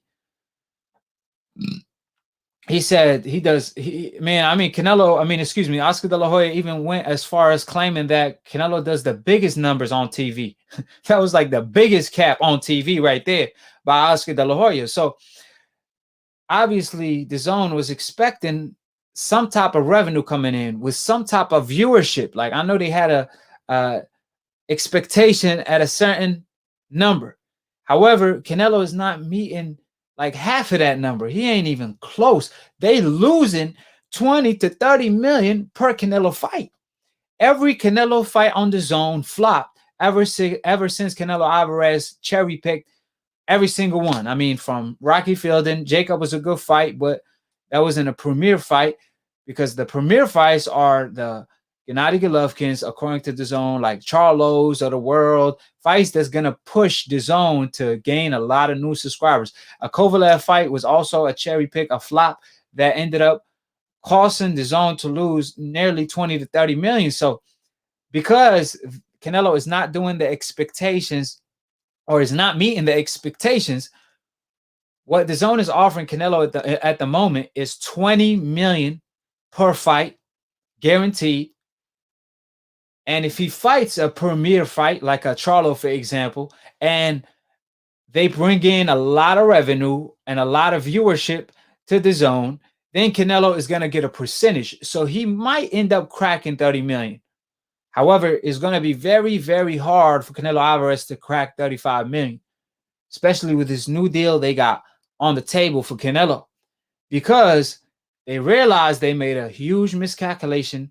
They made a huge mistake because they were under the impression that Canelo is a huge star. Everybody love him. He's going to bring in all these numbers, but they don't understand how market work in the sport of boxing. If you don't got no haters, you ain't popping. Floyd Mayweather was popping because he had a lot of haters. He fought the best, and he still got criticized. So he was damn if he do, damn if he don't. That brought in a lot of revenue because Floyd Mayweather was always fighting the best, and he always won. So it made the haters more mad. So the haters was willing to spend more money. On the other hand, Canelo, he not fighting nobody. He cherry picking. And also, you know, he not putting spectacular events. So it resulted the zone to lose a lot of money since Canelo is not bringing in any type of revenue, since he been ducking Andre and Charlo to this day. And pretty much the zone got fed up with that. So in order for the zone to stay in the business, right, they realized they must cut off Canelo Alvarez payday, because my man Dante brought up a great point. The same mistake HBO made with Gennady Golovkin is the same mistake the zone made with Canelo. I told you all, and everybody that would listen, how are you gonna give Canelo Alvarez all that money, guaranteed, fighting whoever he want to fight? I mean, that's so silly, because now Canelo doesn't even care about promoting the fight. He don't care about who he fights, because he's gonna get his money guaranteed either way. So he's going to get paid either way. The zone could be losing. He's going to get paid. So he don't got no motivation to trash talk or to pick out the right fighter that's going to bring in a lot of revenue, the fighter that everybody is telling him to fight. Matter of fact, he being a diva, doing everything he wants, fighting God. I mean, who asked for a Kovalev fight? Like let's be honest. I challenge anybody to bring up a video before Canelo called out Kovalev and say, oh, yeah, I demanded the Kovalev fight. Nobody talked about the Kovalev fight. Kovalev got knocked out by somebody named Alvarez, and I'm not talking about Canelo. He nearly got stopped by, Anthony Yarde. So Anthony Yarde he knocked himself out by punching himself out, trying to knock out Kovalev, who was one leg out of the door in that fight. So, like I said, that was the ultimate cherry pick, and Canelo tried to make it seem like a historical event. But how is it historical when there's no danger element to it? I mean, I know Canelo biggest fans, like my homeboy Epifanio, and he didn't even watch the fight. And I'm over here, calling him like, yo, we gonna watch the fight, Canelo? I mean, excuse me, we gonna watch the fight, Epi? He's like, nah, man. I mean, I don't know. He fighting nobody, man. I don't care about that fight. And I was like, what? Like that's coming from you, man? And that's like Canelo biggest fan. So that's what I'm saying. Canelo lost a lot of popularity. His stocks started dropping because he left a lot of bad taste in a lot of people's mouth. And DAZN realized that too late. So after the pandemic, this ain't even a pandemic situation. This ain't a pandemic alert where it's like, okay, after the pandemic, Canelo, we're going to get you back at your pace. We're going to get you back. We're going to pay you exactly the money you want after the pandemic. No, DAZN have a deal on the table now as we speak. They're trying to have a settlement where Canelo gets paid $20 million per fight, plus a percentage of the subscription revenue if he fights a premier fight, which is a Charlo, a Gennady Golovkin, which I don't even think that Gennady Golovkin is a premier fight at this point, or even they said a Masvidal, even an Oscar de la Hoya. They want some type of revenue coming in. So in order for that to happen, DAZN really need new media to save them, because they need to ask Canelo the tough questions instead of, wasting our time and his time asking him irrelevant questions. I mean, go watch Canelo Alvarez interviews. Go watch Canelo Alvarez interviews and see how many ratings they do on YouTube, on network, and all of the above. They all flopping. The reason behind that is because you guys got to remember, Canelo Alvarez nobody talking to him about anything. Nobody asking him any tough questions. I mean, like I said, Brian Kinney, I think his name is, when he was interviewing Floyd, the reason why his interviews always did a lot of great numbers, just like when Ali had interviews, is because Brian Kinney wouldn't just ask the right questions. He will even go far and beyond, because Floyd Mayweather on the coincidental list. However, Canelo, nobody's even asking him the questions we all want the answers to. So nobody really care about what he got to say when it comes to all of the fanboy questions that everybody ask him. And that's why the Zone really not doing ratings, not with the interviews, not with the promotion, not with the main event. When Canelo fight, they flopping every time. His highest viewership is 660 on the Zone in the United States and 1.2 million worldwide. That's horrible. That's horrible. I mean, it's cheap too. Like, let's not act like, oh man, you got to pay 80 million for, you got to pay $80 for a pay-per-view. Nah, it's $20 a month, a whole month. It's not just for his fight. And also for the whole year is $88.88. So it's not like, there's a lot on the, so it ain't like, Canelo Alvarez, he charges a lot for his pay-per-view, so his fans can't afford to pay for his fight. That's not even the case. It's just people not tuning in because they're not interested. He's not doing what Israel's doing. He's not doing what the Charlo brothers are doing. He's not doing what Errol Spence's doing. I mean, Errol Spence coming off a car accident, and he fighting Danny Garcia, a dangerous fight right after a pandemic and a car accident where he survived in a miracle way. Charlo's fighting dangerous opponents right after a pandemic.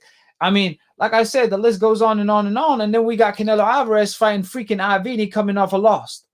It's just a horrible look on his behalf. And the business model by the Zone was made to collapse because they did not have the right structure. I don't think they have a lot of boxing business people working for them. I think they had a lot of industry people, which they don't know too much about the boxing game. The boxing game could be very tricky. The boxing game, it's a lot that come into play. Pride come into play. Race come into play. Culture come into play. Opponents come into play. Even Andrade, a guy that they claim he ain't popular, Andrade versus Canelo is bigger than Canelo versus Gennady Golovkin at this point, because there's an element of danger. I mean, the trash talk gonna be real. I mean, Andrade told Canelo, "You don't have cojones." That's who I got it from. I quoted Andrade. You know what I mean? So that fight is also huge. So the business marketing is different in the sport of boxing than any other sport. So I think the Zone is now starting to realize that. So now they're kind of trying to get a hold of Canelo as we speak.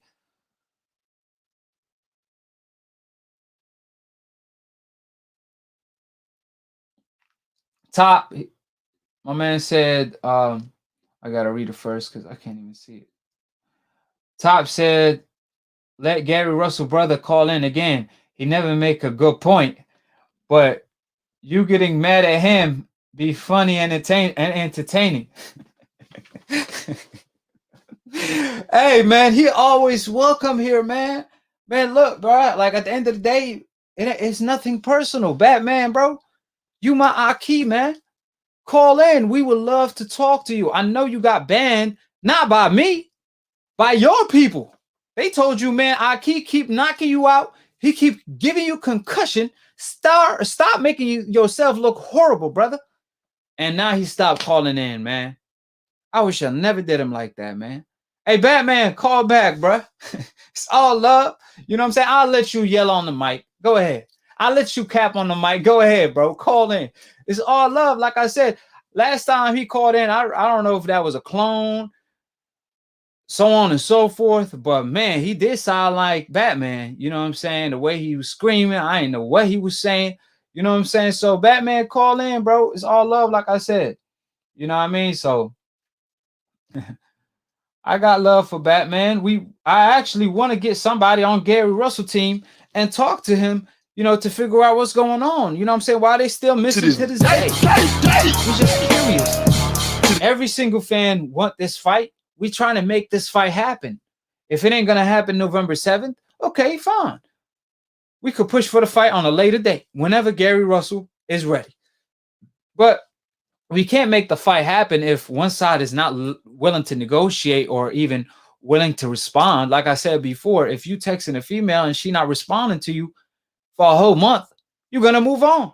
You're not just gonna keep sending text after text after text. You're gonna be like, you know what, forget it, bro. She's not interested. You know what I'm saying? I gotta go find me another wife or something. So all I'm saying is, same apply here. You know, Devin Haney was talking to Gary. There was only one side pushing forward. The other side was backing up every single time. Devin got to stay busy. He can't pause his career. So, like I said, Batman, you know what I mean?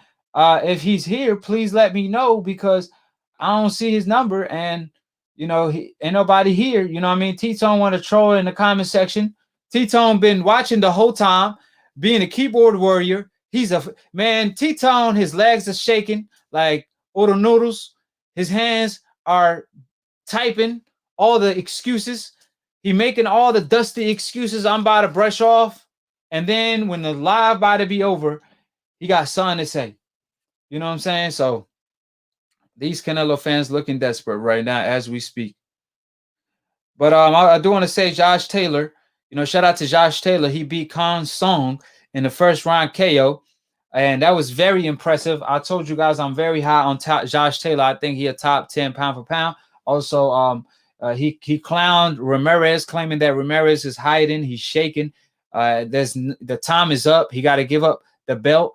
He don't want to join the Super Six. So now he's gonna get it the hard way. Now it's gonna be a undisputed bout, and you know he don't want Ramirez to find a way out in order to fight his mandatory, so on and so forth, because a unification bout, undisputed bout, trumps a mandatory. So that's the fight that should be next. I think Josh Taylor will look tremendous against Ramirez. He will look, I think he will dominate him. I mean, the way he beat the undefeated King Song, it was just very impressive. I think, hold on, let me look at the Josh Taylor record real quick, because, you know, I don't want to get any wrong information. Hold on. Okay, Josh Taylor, this is his last 5 opponents. Postal was 29-1, beat him easy. Marenez, 22-1, undefeated American fighter. Pernetsky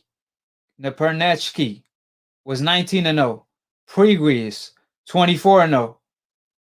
Kang Song, 16-0. So, you know, like I said, it's 110 with 1 loss, his last 5 opponents, man.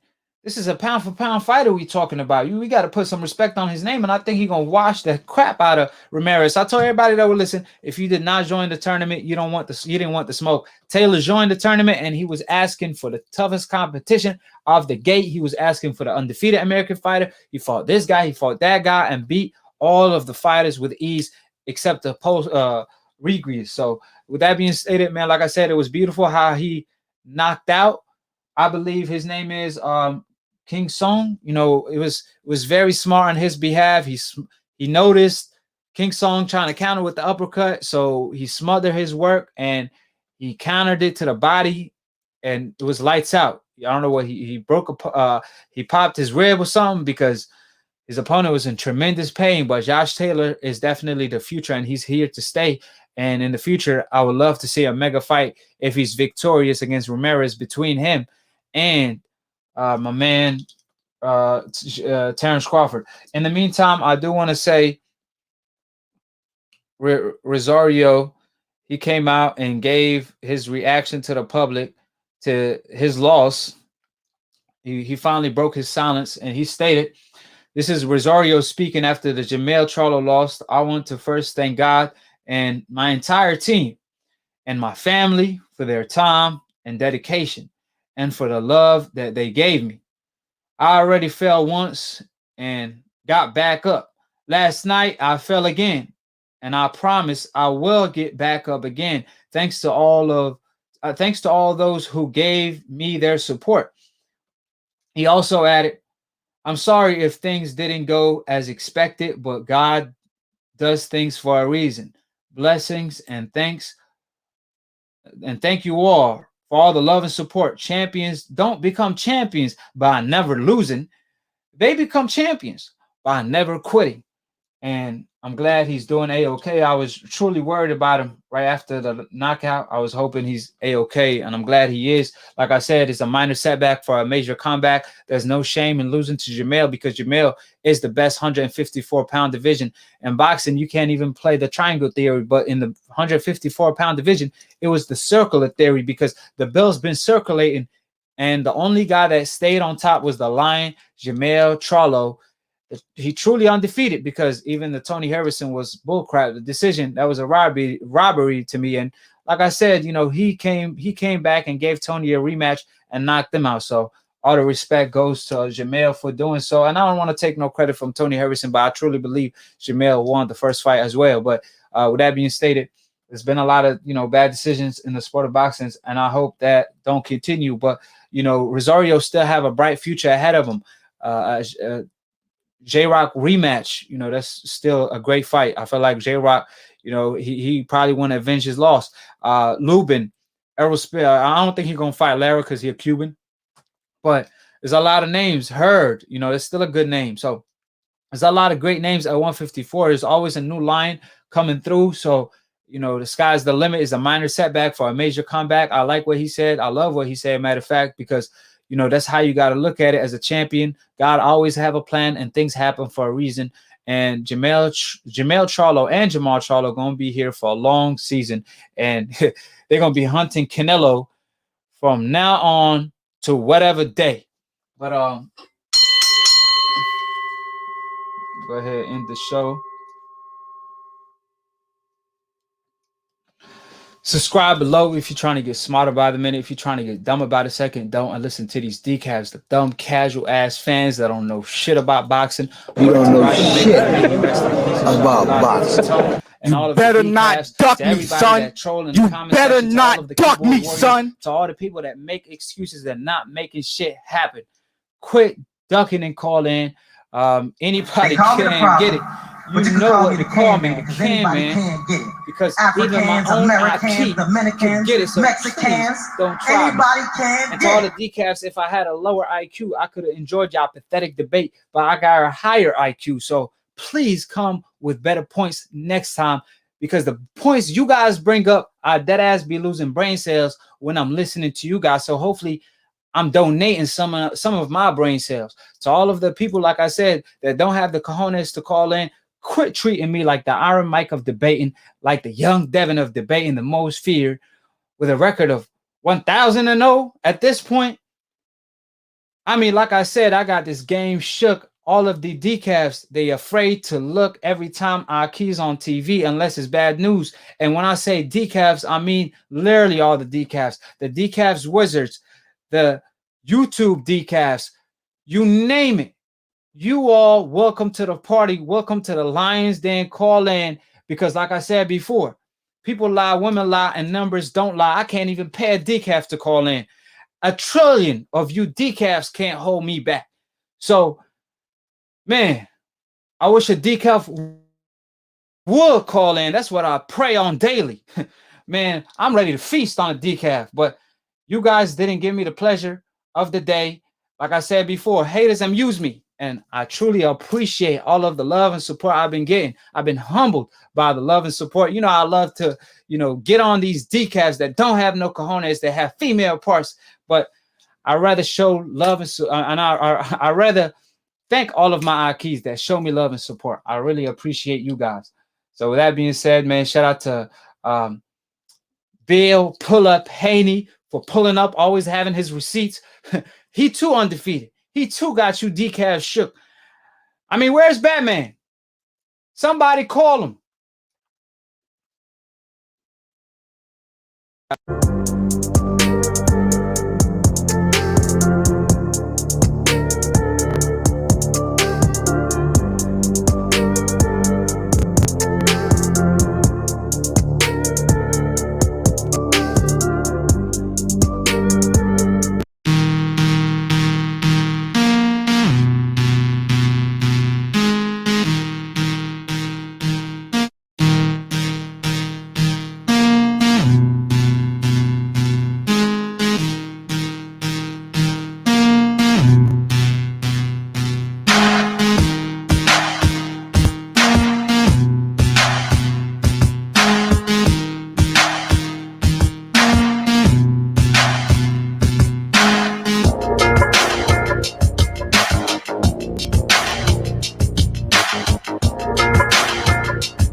and gentlemen,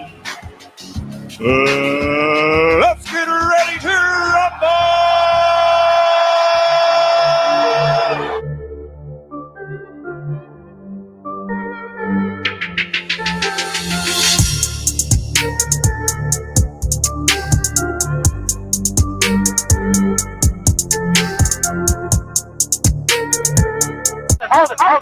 Hold it. You're not that pretty. I'm a bad man. Wait. I shook up the world.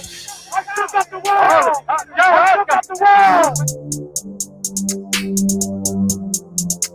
I bear witness, there's only